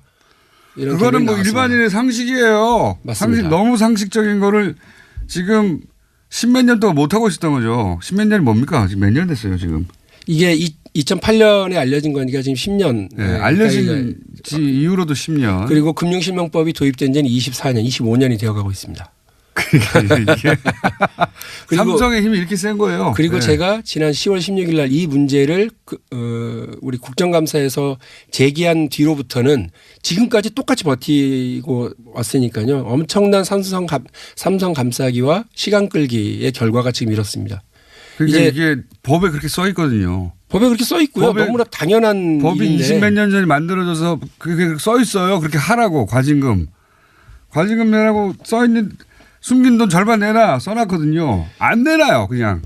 이제 답답한 건 뭐냐면 이 금융실명제도, 금융실명법을 운영하고 제대로 적용해서 우리 사회에 이른바 금융실명법이 안착돼서요. 내 돈 내 이름으로 남의 돈 내 이름으로 하지 않고 내 돈 내 이름으로 하고 세금 제대로 내고 하라고 하는 그 제도를 제대로 안착시키기 위한 역할을 맡은 부서가 어디냐면 금융위원회예요. 아니, 근데 이런 그 데서 제일 금융위원회가 앞장서 가지고 이런 짓을 하고 있었으니 삼성 대신에 그거 안 내도 된다고 법에 써 있어요. 내라고. 그 아 이게 이제야 정상적인 결정이 10년 만에 났는데 네. 문제는 그렇게 해서 거둘 수 있는 돈이 있습니까? 지금 걷어야 된다라고 하는 건데 이제 제가 또 답답한 건 뭐냐면 이 확인이 법제처 확인이 나오자마자 빛의 속도로 뭐라고 그러냐면 금융당국이 그거 관련한 증빙 자료가 없는데요. 이런 얘기는 하고 있습니다. 그러니까 이제 이 통장들이 개설돼 있던 은행들이 예. 그거 10년 지나가지고 기록이 없다고 나오는 거 아닙니까? 제가 보기에는 이거 나올까 봐 다 없애버린 것 같아요. 실제로 2008년 특검 당시에 삼성증권에 있었던 그 관련 계좌들은 삼성증권에서 파기해버린 걸로 네. 알고 일부 있고요. 했고요. 예. 그리고 그때 27개 진짜. 계좌 중에 삼성증권 도둑놈들. 3개가 있는데 나머지 것들은 다른 은행 의원님 도둑놈들 아닙니까 이거? 세금 내야 되는데 안 내면 끝까지 쫓아가가지고 다 걷잖아요 일반인들. 도둑도 있고요. 도둑에 대한 방조범도 있습니다. 이게 공범이죠 공범 이 정도면. 예, 하수인 협력한 사람들도 있습니다. 하수인들 엄청 큰 도둑이 하나 있고요. 거기서 무슨 떡고물이 떨어지는지. 근데 제가 여당이니까 네. 정부 측에 대해서 너무 세게 하면 안 된다라고 하는 그럼 도둑놈 주변에 내가 말할게요. 예, 이런저런 얘기가 있으니 제가 말은 조심하겠으니 공장장께서 적극적으로 얘기해 주십시오. 이거 도둑이지 뭐예요. 예, 아니 예. 정상적으로 낸 사람 얼마나 억울합니까? 여기는 예. 예. 저는 여당입니다. 예. 아니 이거 내야 되는 거란 말이죠. 그냥 네. 그냥 뭐 고민의 여지도 없이 내야 되는 건데 그냥 안 낸 세월도 너무 오래됐고 이제 내려고 그랬더니 은행들이 다 그 기록이 없다고. 아 열받아 진짜. 그 또 못 걷게 생겼어요. 이거 기록이 없다니까. 제가 지금 말씀드리고 싶은 게 그건데요. 작년 10월 16일 날 과세와 과징금 걷자 그랬더니 못하겠습니다라고 버텼던 금융위원회. 그리고부터 2주 뒤에 세금은 거둘게요. 이렇게 태도를 바꿨죠. 세금 얼마 안 되잖아요. 네. 그리고 또 제가 막 몰아붙이니까 과징금 거두라 그랬더니 과징금은 못 걷습니다. 버텼던 금융위원회가 이번에 법제처 해석으로 거둬야 되게 생겼습니다. 그랬더니 또 은행이 나타났어요. 은행에 기록이 자료가 없습니다. 없다 이렇게 얘기를 하는데요. 그럼 처음부터 은행이 기록이 없어서 싸우는 거 의미 없어요. 그러든가. 그런데요. 저는 하고 싶은 말이 그겁니다. 제가 그 방법까지 가르쳐 줘야 됩니까? 네? 어떻게 해야 됩니까? 세금 걷어야 되고 과징금 걷어야 된다라고 하는 거 다시 환기시켜주고 여기까지 왔는데 네. 이제 그 증빙 자료까지 제가 찾아야 되냐고요. 그와 관련해서 자기들이 찾아야 되고 증빙 자료를 찾을 방법이 있어요?